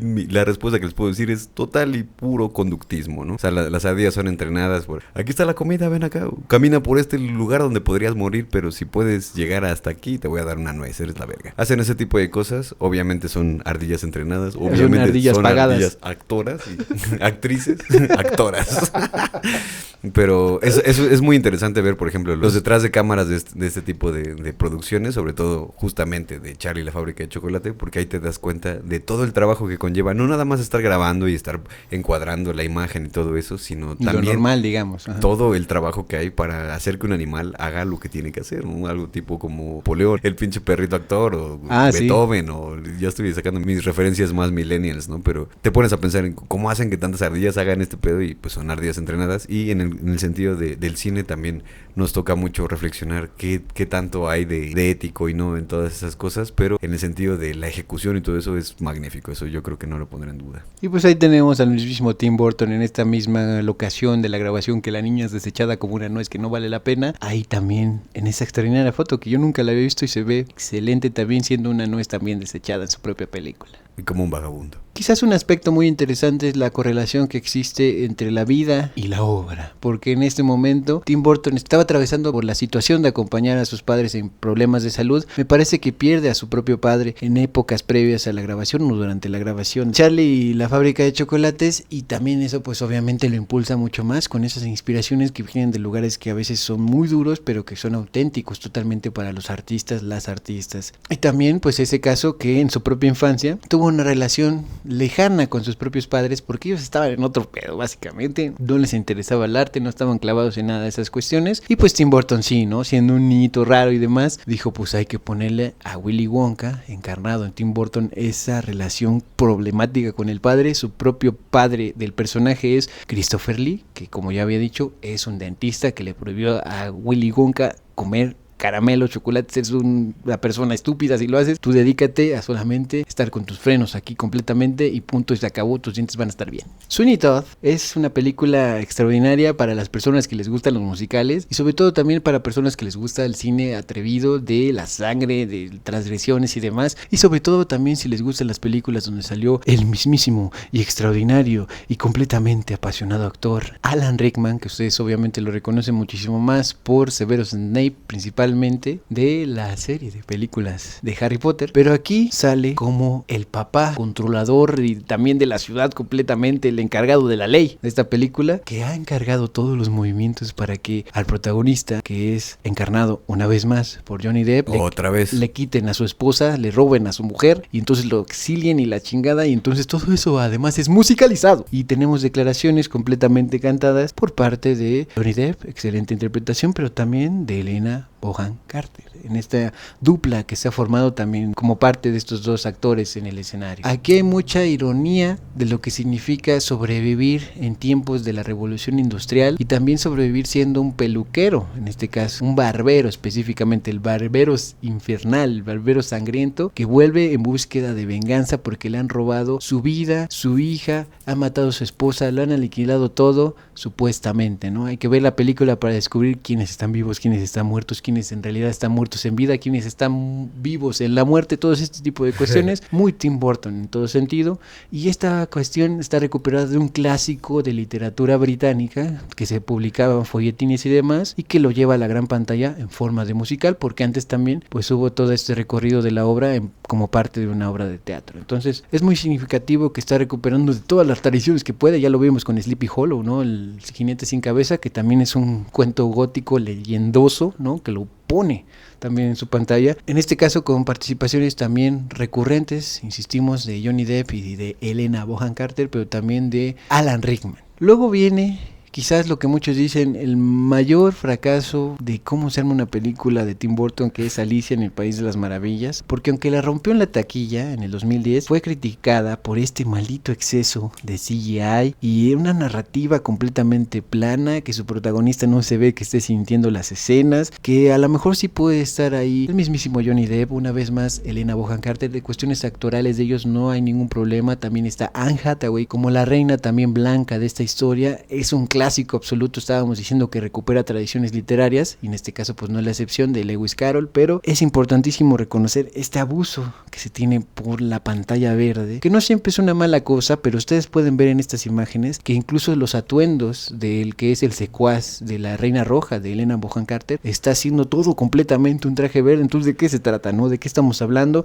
Yo lo puedo entender que si estás poniendo un personaje que es una rana, que es tu sirviente, pues obviamente pues no va a ser tan fácil entrenar una rana para que se pare y tenga un uniforme y demás, ¿no? Ahí sí no hay tanto pedo, pero que todo, incluso el vestuario, sea en ese sentido, como que pierde mucha de su magia si ves el trasfondo de todo esto, sobre todo porque lo que usa este personaje, el secuaz de la Reina Roja, tampoco es como que ropa que no se pudiera hacer, confeccionar, cuando él estaba muy habituado a hacerlo en toda su larga carrera. Entonces aquí, como lo que decíamos del piloto automático, se manifiesta de manera brutal, y sí, hay unas cuestiones donde el personaje del sombrerero loco baila, y hace un baile así como que dices, qué verga estoy viendo en la pantalla, como qué chingados. Te lo anuncian antes que es como que supuestamente su danza de la victoria, y cuando está feliz pues baila, y lo logra al final cuando derrotan al dragón y a la Reina Roja y demás, pero dices, innecesario, mi bro.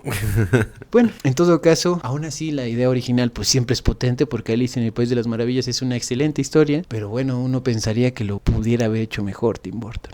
Y por cierto, aquí también sale Alan Rickman poniendo la voz a la oruga fumadora de shishas, que está ahí desde la historia original de Alicia, y pues obviamente se ve esa profundidad en el carácter de una interpretación vocal, inclusive en una oruga fumadora de shishas, que desde el principio está bien raro. Pero bueno, Alan Rickman no tiene la culpa de que la película sea mala, y la oruga no tiene la culpa de ser una oruga que fuma, si el escritor originalmente victoriano lo puso de una manera bien marihuana. Entonces todo está perfecto. Pero una cuestión de origen sí tiene muchísimo que ver el hecho de que él haya intentado representar su propia versión de Alicia en el País de las Maravillas. De hecho, tenemos una minisección aquí en donde hablamos de el autor, que es Lewis Carroll, entre algunas cosas que son demasiado funables ya para el 2020, 2025, 2030. En realidad, él como autor sí era una de estas personas que podrían identificarse totalmente con el universo de Tim Burton, en el sentido de ser una persona muy extraña.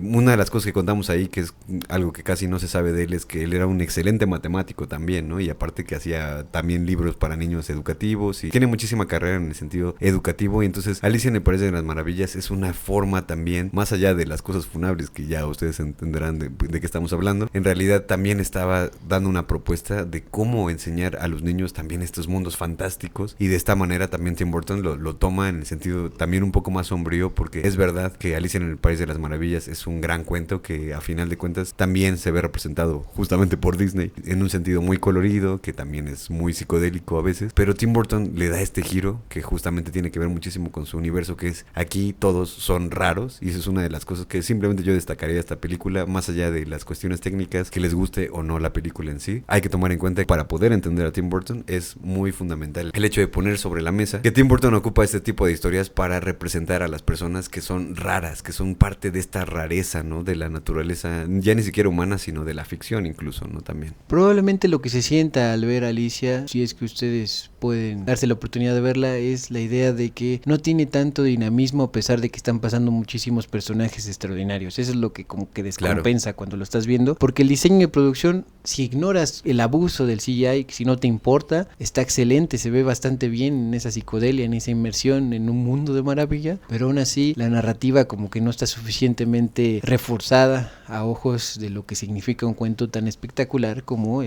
la versión original de Alicia en el País de las Maravillas. Sombras Tenebrosas. Sombras nada más. Es del 2012. Y sufre de este mismo mal, la estética burtoniana por encima de la historia con sustancia. Esta es una adaptación de una serie que había televisiva muy clásica pues en el mundo angloparlante. En México yo tengo entendido que no es pues para nada popular ni en su momento ni ahora, pero sí tiene un largo recorrido que originalmente pues era eso, ¿no? Sombras Tenebrosas la serie, donde personajes extraordinarios volvían y sobre todo este vampiro que es buscado aprisionar por esta mujer que lo adora, encarnada por Eva Green, pero que no se logra, él está enamorado de alguien más y ella termina embrujando a su novia para que se tire de un risco y así él pueda pues vivir malamente, ¿no? Entonces estas maldiciones pueden ser muy interesantes en sí, como lo estamos mencionando, pero ciertamente se va cayendo un poco el ritmo, no es tan sostenido como a lo mejor podría ser, pues qué sé yo, ni siquiera el cadáver de la novia, que es extraordinariamente bien manejada, a lo mejor pues fuera dinámica lo suficiente a pesar de venir de un producto que es completamente rápido como una serie de televisión, pero bueno, lo interesante aquí es de nuevo las actuaciones, la personificación, ver cómo los vampiros pues se adaptan al mundo contemporáneo, el fracaso y la desilusión de una familia de que pierde su legado, y que Helena Bonham Carter también aparece aquí como una especie de psicoanalista, psiquiatra que interviene dándole terapia al vampiro, pero que se termina enamorando de él porque este vampiro evoca las bajas pasiones y también las más altas pasiones en las personas que pues están acercándose a él, principalmente obviamente del sexo femenino, el sexo contrario a él, porque pues viva el amor heterosexual de acuerdo al cine, ya saben, toda esa cuestión. Pero bueno, en todo caso, esta película no es de las mejores de Tim Burton, se ve muy bien, eso es muy cierto, te puede conmover toda esta cuestión potente una vez más de su estética, pero se cae en muchas partes, aunque incluso el vampiro termina fumando pues de la hierba verdecita con un grupo de hippies y dices, bueno, todo esto podría haber sido un splash de diversión, de pasarla bien, o que sea verdaderamente muy paródica, pero como que no termina de cuajar en todos los momentos de la película. Pero aquí sale una vez más Michelle Pfeiffer, que hace de madre de familia, no de cabecilla de los que han quedado herederos de este hombre que fue maldecido y se convirtió en vampiro por esta otra personaje que es Eva Green. Entonces hay buenos reflejos, excelentes actores, lástima de la dinámica del propio guión y de toda la representación que hay en la pantalla. Ojos Grandes es la que sigue, del 14. Aquí hay un respiro, fue aclamada, demostrando que podía ser drama realista y muy contenido, sin sus marcas visuales habituales. Eso es bueno, que también puede hacer cosas diferentes. Y aquí está reivindicando la figura de Margaret King, que es la verdadera autora de estos cuadros de Ojos Grandes, que se volvieron un hitazo muy grande en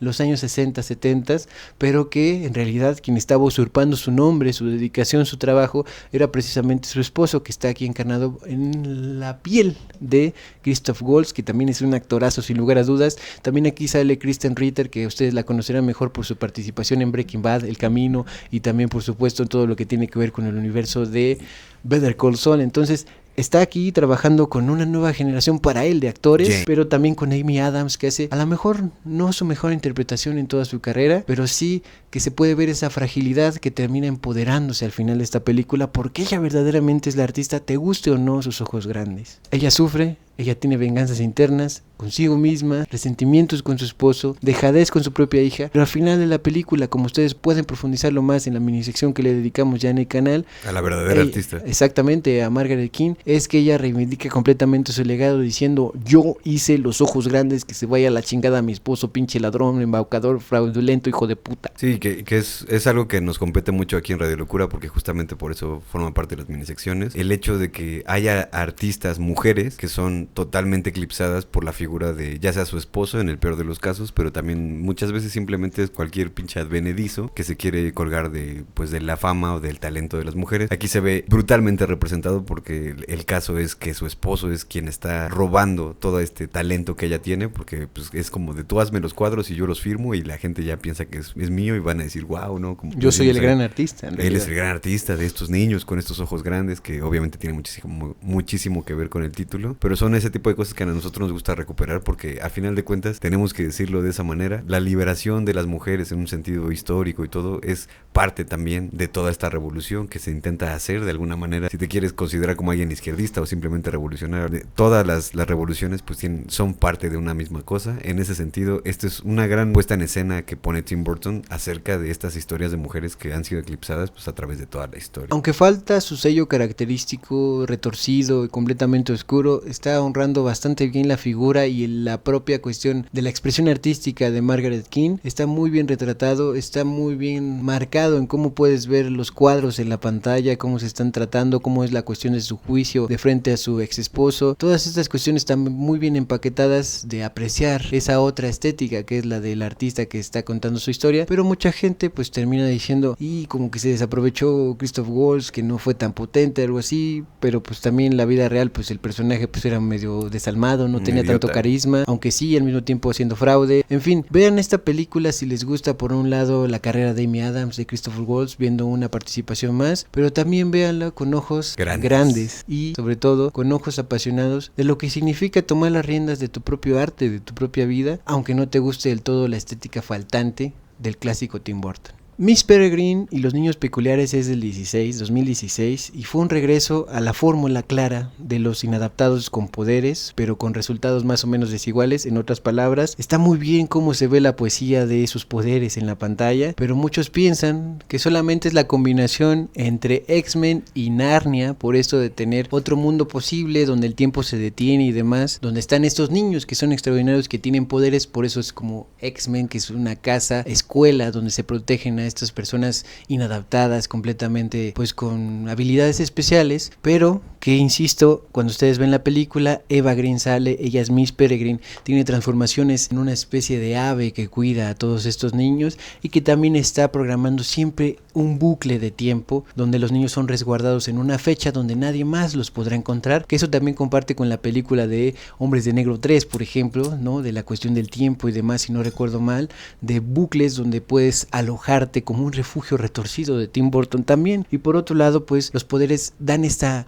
estética posible de manipular el aire debajo del agua, de cuestiones de invisibilidad y sobre todo cuestiones donde el niño protagonista no solamente ve a Tim Burton en una feria donde hace un cameo pues digamos muy rápido y golpeado en esta película, sino que él es el único que ve a los huecos, esta especie de Slendermans que los persiguen y quieren robarles sus poderes, su alma, todo esto, solamente el niño protagonista lo puede ver y su abuelo. En ese sentido es una nueva enseñanza de Big Fish también ahí metido, ¿no? De las herencias y demás, de cómo te cuentan su historia, de cómo el abuelo faltaba y demás, pero esta tradición pues es como un poquito que te pierdes un poco si es que no te interesan estas cuestiones tan fantásticas, al mismo tiempo de ciencia ficción, pero al mismo tiempo super fantasía tipo Narnia, porque hay otros mundos posibles, tiempos posibles y asociaciones incluso como de Harry Potter, de escuelas de magias y demás maestras que están encabezando todo esto. Entonces a mí personalmente me pareció una película bastante entretenida, sobre todo por Eva Green encabezando todo esto y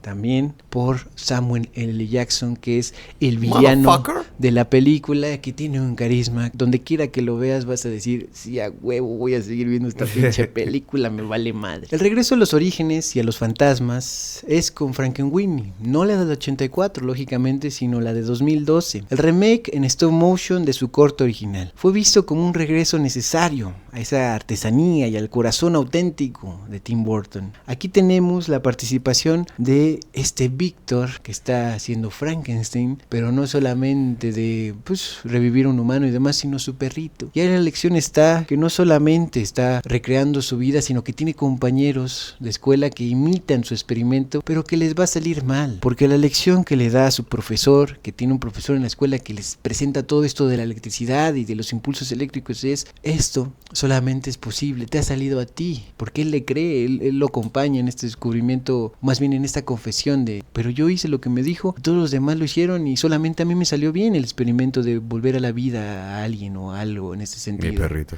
Y él le dice, podrás saber toda la ciencia, palabras menos, palabras más, podrás hacer los experimentos las veces que quieras, pero solamente te va a salir bien cuando verdaderamente sientas lo que estás haciendo, cuando lo sientas con un propósito amoroso en ese sentido, con cariño. Y es por eso que su perro sí vuelve a la vida bien, y por eso es que su perro es Frankenweenie, pero ahora en stop motion, y sobre todo pues tiene ese revivirse, ¿no? De no lo puedo creer, estás aquí una vez más, Sparky, ¿no? Se llama igual que en la primera película, tiene el mismo desarrollo, pero se enriquece por esos otros personajes que van saliendo, como esa especie de Quasimodo de Edgar, que es su compañero de escuela, que él es el que termina dando todas las cuestiones de, así se hace el experimento, pero me dijo que no les contara, ahora ya todos saben, entonces todo se va complicando, corren al profesor de la escuela, por eso tiene esa plática con él cuando ya lo están corriendo, y bueno, Frankenweenie también tiene una familia de fondo, los Frankenstein están ahí, que están viendo las películas como en la primera versión de esto en el corto que Víctor hacía con su propio perrito, que hacían películas de monstruos. Entonces todo ahí está completamente referencial, completamente retomado de Mary Shelley, pero es parodia y también es homenaje y también es una versión propia. Por eso es que Frankenweenie es de las propuestas más auténticamente emocionales, sentidas, una vez más stop motion. A lo mejor no es tan sumamente poética como El cadáver de la novia, pero sí sumamente enternecedora si a ti te interesan estas historias pues de niños que tienen compañeros de vida como lo son los perritos, que tienen también amigos que son insoportables o compañeros que son insoportables, cosas con las cuales nos podemos relacionar pues en muchas ocasiones, casi cualquier persona, para bien o para mal. O incluso el insoportable eras tú en ese sentido. En todo caso, pues ahí está retratado también lo que es una escuela, los concursos de ciencia y cómo eso sale terriblemente mal si no lo haces con amor, con cercanía, con dedicación, con cariño, que incluso es una lección para el mismo Tim Burton en este momento. Es como, ya déjate de pendejadas, haz bien tus películas, que se sienta lo que estás haciendo, porque siempre has tenido ese refugio retorcido. ¿Por qué lo estás abandonando de una manera tan triste? Pues con Frankenweenie hay un comeback, afortunadamente. Y justamente creo que el hecho de que se tome la figura de Frankenstein de una manera muy alternativa, pero muy de Mary Shelley justamente, es lo que hace que esto represente como un verdadero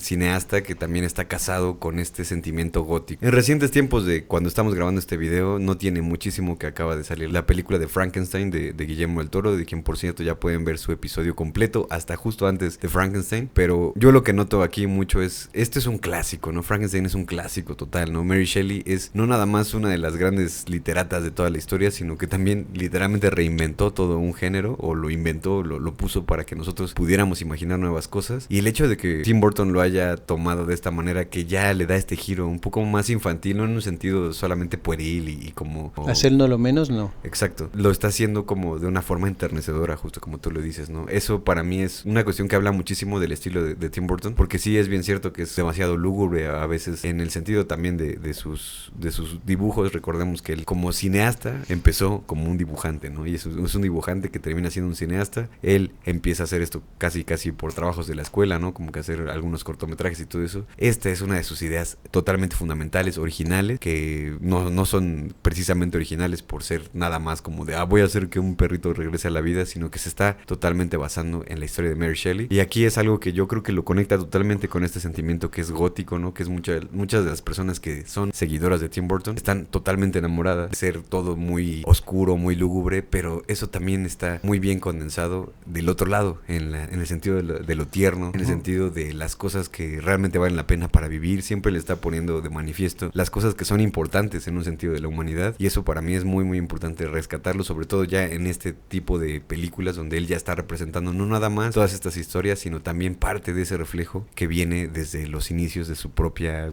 productividad artística, ¿no? Eso es para mí muy muy interesante verlo en el sentido de Frankenweenie, porque Frankenweenie tal cual pues es, digamos, un remake de él mismo, pero es un remake también de Frankenstein, y en ese sentido creo que es justamente lo que dice mucho, ¿no? No hay nada nuevo bajo el sol, todos vamos a tomar ideas recicladas de otras personas, tomando en cuenta que nada más viviendo aquí somos 8 billones de personas. No es realmente como que todas todas esas personas van a hacer ideas originales, pero sí vamos a poder echar mano de toda la historia, ¿no? De las cosas que han ocurrido en la humanidad, y mucho de eso es rescatar las cosas que no son importantes, y creo que para Tim Burton eso es algo muy muy elemental, el hecho de entender que él está representando esas cosas que para él, como una persona que estaba totalmente desahuciada en un sentido social desde los inicios de su carrera básicamente, aquí logra como reconfortar esa parte del mismo, que también se ve representada en el protagonista, que vuelve a traer a su perro a la vida, que también es alguna cuestión un poco autobiográfica, pero todas estas cosas se condensan bastante en todo es muy lúgubre, como lo hemos visto en muchas de las películas, pero también está este lado luminoso, y más que luminoso es colorido, ¿no? Porque tiene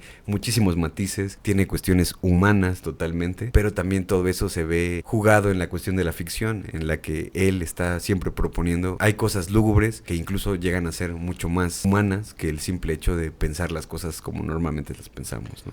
En ese sentido, pues matizando un poco, incluso hay colores en el blanco y negro cuando ves esta película, cuando recuerdas también el original, si ustedes lo visitan, el cortometraje original, y también decir las ironías de la vida, porque en esta película, no solamente esta, pero muy significativamente, vuelve a trabajar con Disney, pero ahora sí es una coproducción en Tim Burton Productions con Disney, entonces es cachizada con guante blanco, ¿no? Una reivindicación total de que por fin pudo hacer como tal la película que quería hacer en stop motion, en blanco y negro, sombría, con revivir muertos, con ultrajes de tumba y demás cuestiones, pero con Disney mismo, que ahí sí le dio la oportunidad sin ningún problema, porque ya vieron que este güey sí hace mucha basta. Que es lo único que les importa a esos pendejos. Aquí tenemos que mencionar Dumbo antes de la última película de este episodio. En el caso específico de Dumbo, es que baja mucho la calidad de acuerdo a la crítica de lo que significa otra vez Tim Burton. Lamentablemente, porque Dumbo también es un elefante que es el elefante más raro de todos en la cuestión de los cuentos más clásicos y reconocidos,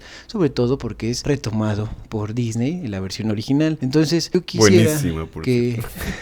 quisiera entonces que vieran la minisección que les vamos a dedicar exclusivamente a Dumbo por estas peculiaridades de que de nuevo está Eva Green, de que de nuevo participa Michael Keaton, que tenemos a Danny DeVito una vez más, que tiene como una especie de lore pero que no termina de convencer la propuesta, pero al mismo tiempo ya está ahí. Entonces esa tendrá su espacio completamente delimitado en una minisección. Lo que hay que recordar básicamente de Dumbo es que posiblemente es la ocasión más extraordinaria donde más varo se ha metido en esta cuestión de poner stop motion en CGI, es decir, poner al elefantito completamente animado. Sí, la producción totalmente descarriada, no tirando la casa por la ventana.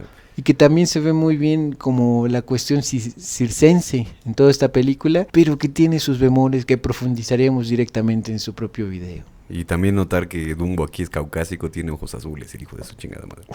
Según yo, los elefantes son africanos. O asiáticos. Y casi regresamos donde empezamos, de los mayores éxitos icónicos en toda la cultura pop que ha aportado Tim Burton en la humanidad. Porque no solo está El hombre manos de tijera, ya está también Beetlejuice, y por lo tanto ahorita está Beetlejuice, es decir, la segunda parte de esta historia. Aquí reúne a esta familia que estaba trabajando desde el original. Sale obviamente Keaton, sale Winona Ryder, pero ahora ya como adulta, y también se incorpora Gina Ortega, que está siendo la nieta de esta familia, la hija de Winona Ryder, de Lydia Dix.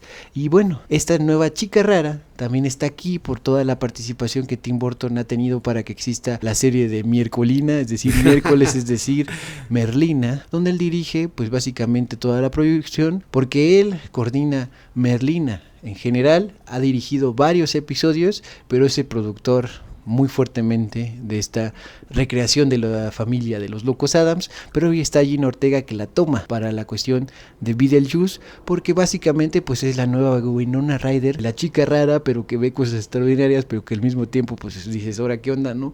Pues ya es otra generación, ya está más actualizada, está en los teléfonos. Ya los chavos ya vienen con otro chip. Entonces viene a incorporarse a esta nueva familia Gina Ortega como la nueva chica rara, y también hay una incorporación de otro personaje que se enamora de ella, que termina descubriéndose que tiene muy malas intenciones. Termina sucediendo que, al igual que en la primera película y en varias referencias, los hombres pueden ser unos vividores de mierda, aunque ese personaje puede ser más bien un fantasma. Entonces, nada que ver con la realidad. Es una cuestión de que no solamente es un vividor, sino es doblemente vividor porque es muerto y quiere la vida completa de Gina Ortega, encarnando a la hija de Lydia Dix en Beetlejuice.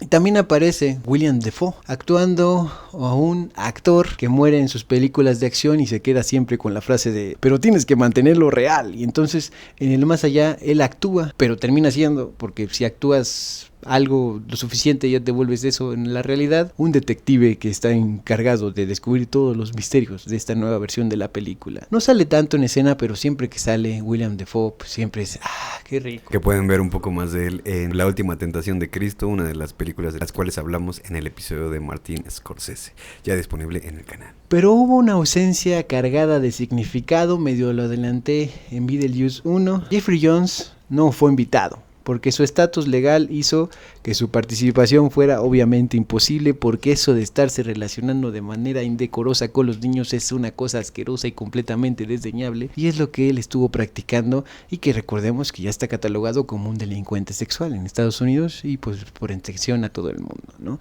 Entonces aquí lo que hace Tim Burton es muy cagado, es muy curioso, porque el personaje pues como tal no murió en la primera película, hay que darle una muerte al personaje, pero ya no podemos convocar, ya no queremos convocar al actor, vamos a hacerlo en stop motion. Y en uno de esos viajes de investigación que tiene para las cuestiones de las aves, que él estaba muy interesado como parte de su personaje, es que el avión se desploma y termina siendo devorado solamente la mitad de su cuerpo, la de arriba justamente, ya no se va a ver su cara, por un tiburón. Llega al más allá y solamente es la mitad de un cuerpo, ya no nos importa el actor original. Y justamente llegamos al plus extra que tiene además Beetlejuice, que es Mónica Bellucci, que participa como la ex esposa de Beetlejuice, el personaje. Ella se arma homenajeando al mismo tiempo a un Frankenstein, a una Frankenstein, y al mismo tiempo también a Sally de El extraño mundo de Jack. Es una hibridación, es un Frankenstein de Frankenstein muy, sí, muy curioso, sí, cierto. Y que lamentablemente no tiene una participación tan brillante. Siempre que sale luce bastante bien su personaje,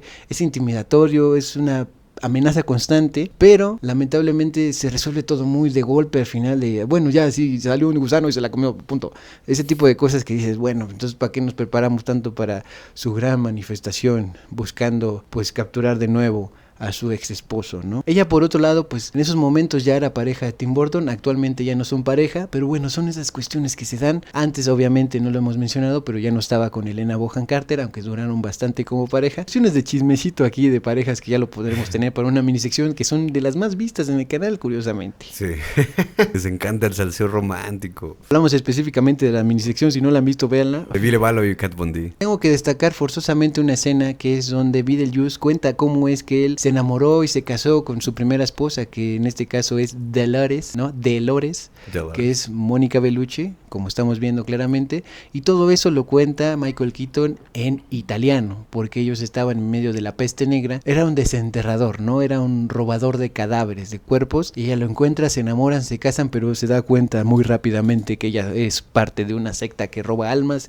y entonces dice, o sea, yo tengo mis límites también, aunque sea Beetlejuice, ya me saqué de onda, y entonces la termina mutilando, y por eso es que ella está como un Frankenstein que se vuelve a armar al principio de la película, que de nuevo es un Frankenstein de Frankenstein por cómo luce, por la estética de Tim Burton, y que está muy bien retratado por Mónica Bellucci. Y entre las obviedades más grandes de este episodio hay que decir que un reino, aunque sea el reino del rey de la rareza, no se gobierna solo, como ya ves medio adelantado, porque Tim Burton ha construido su propio imperio, su propio reino, con una compañía de repertorio muy única de estos actores. En el trono está Johnny Depp, con 8 películas, que lo hemos visto a lo largo de su recorrido. Últimamente ya no sale por distintas cuestiones legales, por lo mismo que decías de Amber Heard y demás cuestiones que no tienen que ver curiosamente solamente con lo que significa hacer una película, sino todo lo de trasfondo. Y bueno, por otro lado, Helena Bonham Carter, que ya decíamos que fue su pareja a largo tiempo, que han tenido familia, que ha salido en 7 de sus películas, y por supuesto también la participación estelar de Michael Keaton, que es su otro novio, básicamente como actor, ¿no? Junto con Johnny Depp. Sí, del principio de su carrera. También está Winona Ryder, estoy diciendo obviedades, pero que para que vean esos afinamientos constantes, esas afinidades emocionales y estéticas, aunque aquí quiero hacer un comentario que pues tómenlo como ustedes quieran, porque alguna declaración hizo en su momento Tim Burton de que cuando vio a Winona Ryder aún siendo menor de edad, adolescente, 16 años más o menos, viejo marrano, se enamoró perdidamente de ella. No hizo nada más que convocarla en su película y grabar todo eso, pero como que está esa declaración medio rara, porque no se termina de entender por qué lo decimos en esos términos, pero bueno, ahí lo dejamos, ustedes pueden profundizar, pongan los comentarios, obviamente ustedes lo saben mejor que nosotros, y eso es innegable. Como participación en la carrera de Tim Burton, Winona Ryder también es tan camaleónica como lo ha sido Helena Bonham Carter, como lo ha sido Johnny Depp y Michael Keaton, apareciendo menos películas, pero lográndolo como musa fundamental, siendo la musa menor, digamos, porque Helena Bonham Carter es la otra. Christopher Lee, también actorazo, el hombre más interesante del mundo, por todas estas participaciones que ha tenido en 10,000 cosas, haciendo bandas de heavy metal, participando en la Segunda Guerra Mundial, siendo espía, trabajando besándose con Tolkien incluso. Entonces también ha tenido participación en distintas franquicias exitosísimas, la cuestión del Señor de los Anillos, Star Wars, Charlie la fábrica de chocolates, etcétera, etcétera. Ese también es un maestro. Es tu novio también. Es un maestro, todo, ¿no? Es un maestro en todo caso, ¿no? Maestro, ¿cómo lo logró usted? Lo ha logrado también con Tim Burton. Por supuesto que sí. Vincent Price, inspiración absoluta. Ese otro gran maestro previo, cuando él todavía era bastante niño, ya participando en el primer cortometraje como voz in off, después saliendo en Eduardo Manos de Tijera. Es muy importante revisar a Vincent Price si a ti te gustan estas películas en blanco y negro de clásicos góticos como de Edgar Allan Poe, en el cine más clásico estadounidense o en general de habla inglesa. Y bueno, que también formó parte de esta academia de soldados actorales que son los que han aparecido en la carrera de Tim Burton. Y por supuesto, una vez más, Danny DeVito, que aunque no lo parezca, es un actorazo grandísimo en cada ocasión que tiene, no solo en las películas de Tim Burton, pero sí en todas las que sale. Por ejemplo, en Big Fish, por ejemplo, en la de El Pingüino, obviamente en Batman Regresa, claramente también como parte del elenco de Big Fish, y también como su última participación hasta el momento en sus largometrajes, también sale al principio de la película de Beetlejuice, la segunda parte, donde Mónica Bellucci le roba el alma, directamente él siendo pues un aseador, un janitor, un trapeólogo al principio de la segunda parte de Beetlejuice. Nuevas generaciones, obviamente, como Gina Ortega, le están jurando lealtad absoluta, por eso de Mircolina, ¿no? De Merlina, de Wednesday, que es parte de una recreación fundamentadísima como serie. En todo el recorrido que hemos dado de Tim Burton, creo que hay algunas cosas muy claves que hay que entender. Tim Burton es justamente el rey de la rareza, el rey de estas personas raras. Lo vemos también de repente flopear, como se le llama, ¿no? Como de repente como, estas películas no están tan chidas, mi bro, ¿no? Pero mucho de eso también tiene que ver con la percepción también del público, ¿no? No estoy dispensando el hecho de que de repente haga cosas malas o que se puedan considerar como algo malo, sino que hay que tomar en cuenta que la vara con la que se le mide a Tim Burton es una vara bastante personalizada, ¿no? O sea, no se le puede medir en cuestión de,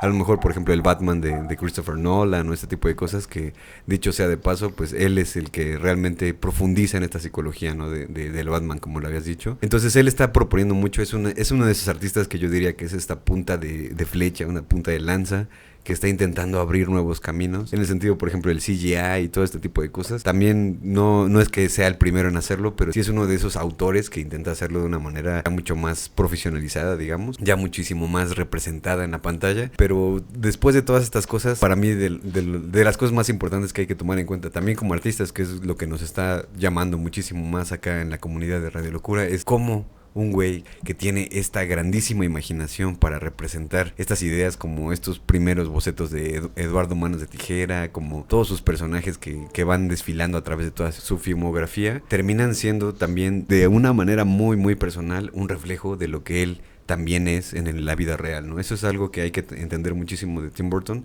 Por eso es que su universo es de repente tan personal y tan oscuro en ese sentido, porque él también se está basando casi totalmente en las emociones y en los sentimientos que él está desarrollando a lo largo de muchísimos fracasos, que eso es algo que muchas de las cosas que no decimos a veces aquí en Radio Locura, como que no es que no le prestemos atención, sino que simplemente es difícil a veces encontrar en grandes artistas, por ejemplo como Leonora Carrington o David Bowie. Vayan a ver sus episodios aquí aquí en el canal, es que estos artistas están siempre hablando desde el corazón, siempre hablando desde una propuesta demasiado artística, en el sentido de casi poner su vida en riesgo, ¿no? Tanto como también a veces su reputación. Y también Tim Burton en ese sentido, a pesar de que tenga estos grandes flops que le llaman, ¿no? Como estos grandes hundimientos en su propia carrera, siempre termina haciendo una propuesta bastante valiente acerca de esas cosas, ¿no? Por ejemplo, lo vemos con Alicia en el País de las Maravillas, pues no es precisamente la película que todos hubieran esperado, pero sí es una película que realmente ningún otro director hubiera podido hacer de esa misma manera. Y eso creo que esas son las cosas que hay que rescatar de Tim Burton, aparte de que él siempre ha sido un inadaptado que ha hecho su lugar en el mundo, ¿no? A mí hay una frase que me gusta mucho no recuerdo quién lo dijo exactamente, pero es como de: yo tuve que hacer mi propio lugar en el mundo porque yo no tenía un lugar en él, ¿no? Es decir, él va abriendo esos espacios donde él puede caber. En la cuestión cinematográfica es durísimo, obviamente, sobre todo para una persona que solamente es un dibujante en sus inicios, y después él se da cuenta de que realmente todo este mundo de la magia, de la imagen moviéndose a través de la pantalla, realmente puede representar mucho de su mundo interno. Entonces, en el sentido de Tim Burton, para mí una cosa muy clarísima es que él está siendo raro, no porque quiera ser raro, sino porque él está representando su mundo interno. Uh-huh. Y eso es algo que como artistas creo que debemos rescatar bastante, porque a pesar de que sean buenas o malas las películas, obviamente van a tener muchísimas joyas, aunque también de repente van a tener ideas que a lo mejor sientes que no proponen nada, pero eso es precisamente algo que para mí redefine mucho la figura de un artista en general. Está entregado totalmente al arte. En ese sentido, Tim Burton tiene esta relación amor-odio, y de repente como ponerle el pie y de repente también ponerlo en un pedestal con Disney. Es algo bastante extraño, tomando en cuenta que es uno de los cineastas más accidentados en ese sentido, porque él está intentando poner desde, ya lo vimos con, por ejemplo con Jack, el extraño en un mundo de Jacobo, nos empezamos a dar cuenta que todas estas cosas, literalmente el extraño mundo de Jack está siendo gestado muchísimos años antes de que incluso tal vez grabe su primera película, ¿no? Sí. Entonces eso es algo que es fascinante en cuestión de Tim Burton. Hay que tomarlo no nada más como el cineasta, sino como una persona que realmente está imaginando muchas ideas posibles y que los lleva a la pantalla. Es decir, la diferencia, por ejemplo, de Tarantino, de quien ya tenemos su episodio aquí, que es como un cineasta hecho a través de solamente ver películas, que también es bastante peculiar su caso. Muchos de los directores pues obviamente vienen de estudios de cine bastante grandes, o vienen de una educación y también del nepotismo, y Tim Burton en ese sentido se convierte en esta voz para la gente que realmente siente que no encaja en ningún lugar. Uh-huh. Él lo está poniendo de manifiesto totalmente, casi cuadro por cuadro, incluso en sus stop motions, y a mí eso es lo que me parece súper rescatable, súper interesante de Tim Burton, que él todo el tiempo está intentando decir no nada más como todas estas cosas son lúgubres y ya, sino dentro de estas cosas hay muchísimos matices, hay mucha humanidad dentro de lo que estamos haciendo, dentro de cómo vemos las cosas, las perspectivas incluso de los problemas, como ya lo vimos en El cadáver de la novia, que de repente pudieran ser tan ficcionales como el hecho de pensar que hay un cadáver intentando redimirse a sí mismo, terminan siendo una representación muy fiel de qué es lo que él tiene como una cosmovisión, y eso es creo que lo más rescatable de Tim Burton. Hay que tomar en cuenta que obviamente ha tenido incluso muchísimas participaciones en el mundo del arte, como una cuestión de museografía, de ese tipo de cosas, sí, de exposiciones itinerantes, de exposiciones. La gente siempre está encantada con la estética de Tim Burton, pero hay que inclusive hasta Lady Gaga, ¿no? Recientemente en todo eso. Pero hay que tomar en cuenta que Tim Burton no solamente su estética, sino también la filosofía que está detrás de esa estética. De hecho, la estética es un reflejo total de lo que él está intentando permear en la pantalla grande, ¿no? Entonces, para mí esa es una de las cosas más importantes de entender Tim Burton. Es un gran dibujante, también hay que decirlo. Yo incluso he visto que sus bocetos se venden por miles de dólares, ¿no? Y realmente es una persona que está poniendo siempre la creatividad, yo diría, a pesar de que sus películas de repente puedan gustarte o no, la está poniendo en primer plano antes de poner otras cosas como la cuestión de los intereses o este tipo de cosas, que es algo que notamos mucho con esta relación con Disney, ¿no? Entonces, para mí una de las cosas más importantes de Tim Burton es entenderlo como el dibujante, el imaginativo, el creativo, esta persona que está intentando hacer arte a través incluso de sus propias heridas personales, y lo termina reflejando en toda una filmografía que ahora que ya la hemos revisado toda nos podemos dar cuenta en retrospectiva que es totalmente una cuestión de un universo totalmente único. Es algo que es de cierta manera irrepetible, porque solamente una película de Tim Burton la puede hacer Tim Burton, a diferencia por ejemplo de Michael Bay, ¿no? Que hace Transformers y muchas explosiones y un chingo de mamadas.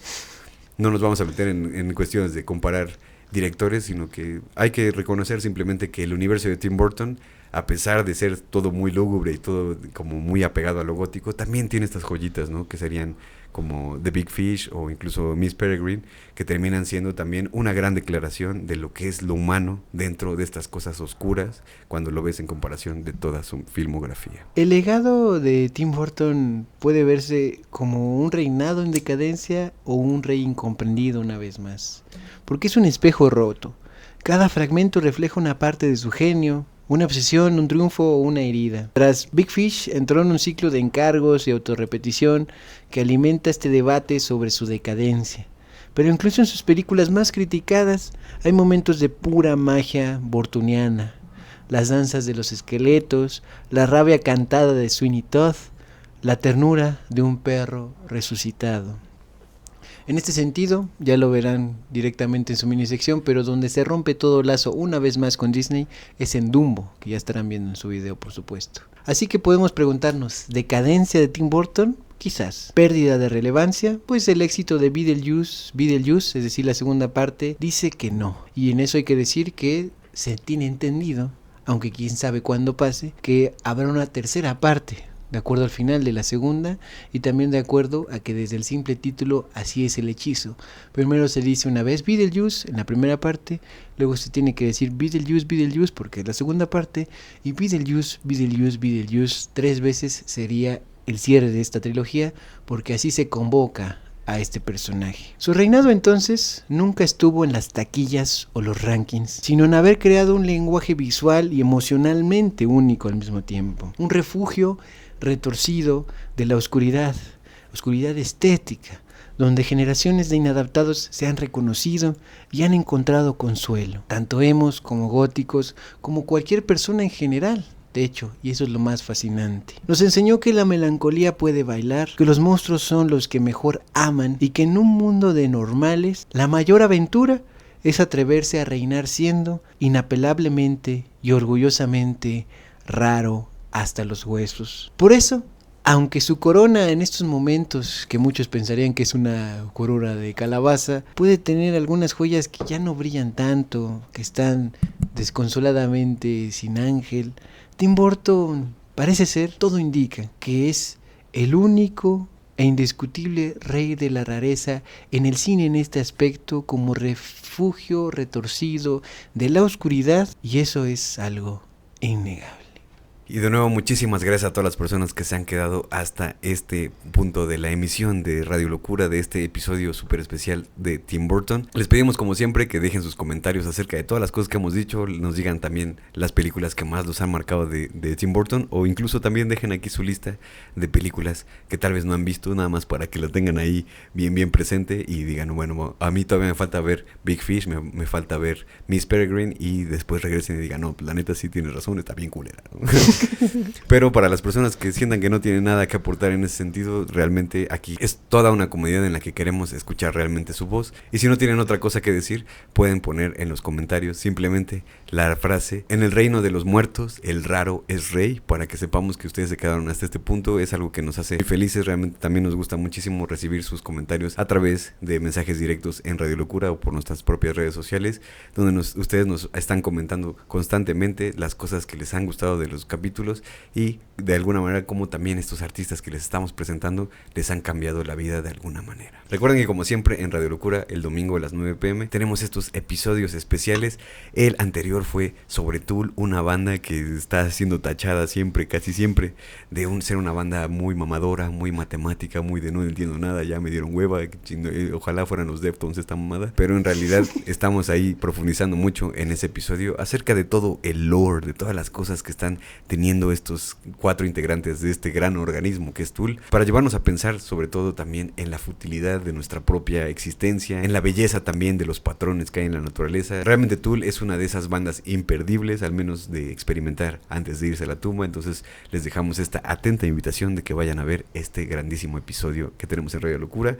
Y por supuesto, de lunes a viernes tenemos las minisecciones que son bocadillos culturales, donde pueden ahondar ustedes en muchísimos temas que tienen que ver con libros, con la historia, con cuestiones simplemente muy locas. Es la parte locura de Radio Locura. Ahí pueden profundizar bastante para compartirle a todos sus seres queridos y a sus conocidos muchos datos muy interesantes que la verdad es que nos sirven para una puta verga. Como regalo para todos quienes ya llegaron hasta esta parte del episodio, les anunciamos que el siguiente será sobre Charli XCX, la del Brat, exactamente el color verde así completamente eléctrico.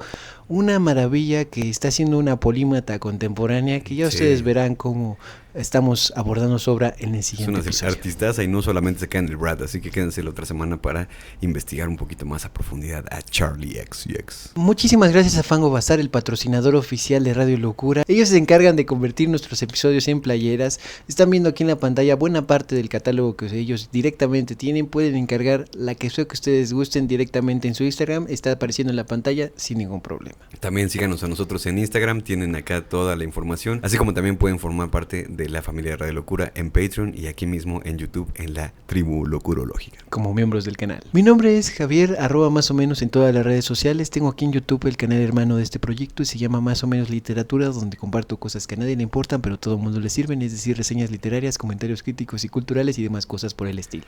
Yo soy Alex Siriana, alex.siriana en todas las redes sociales. No se olviden que antes que cualquier cosa que un pinche payaso de mierda que nada más está hablando aquí en YouTube sobre otros artistas, antes que eso soy un músico. Pueden ir a escuchar mi música en todas las plataformas. Obviamente yo siempre les recomiendo que la hagan de una manera un poco más ética y para eso les recomiendo también la plataforma de Bandcamp, donde pueden apoyar a todos sus artistas de una manera un poco más directa y sin tener sangre en sus oídos. Esto fue Radio Locura 66.6 FM, ideas idiotas para gente inteligente.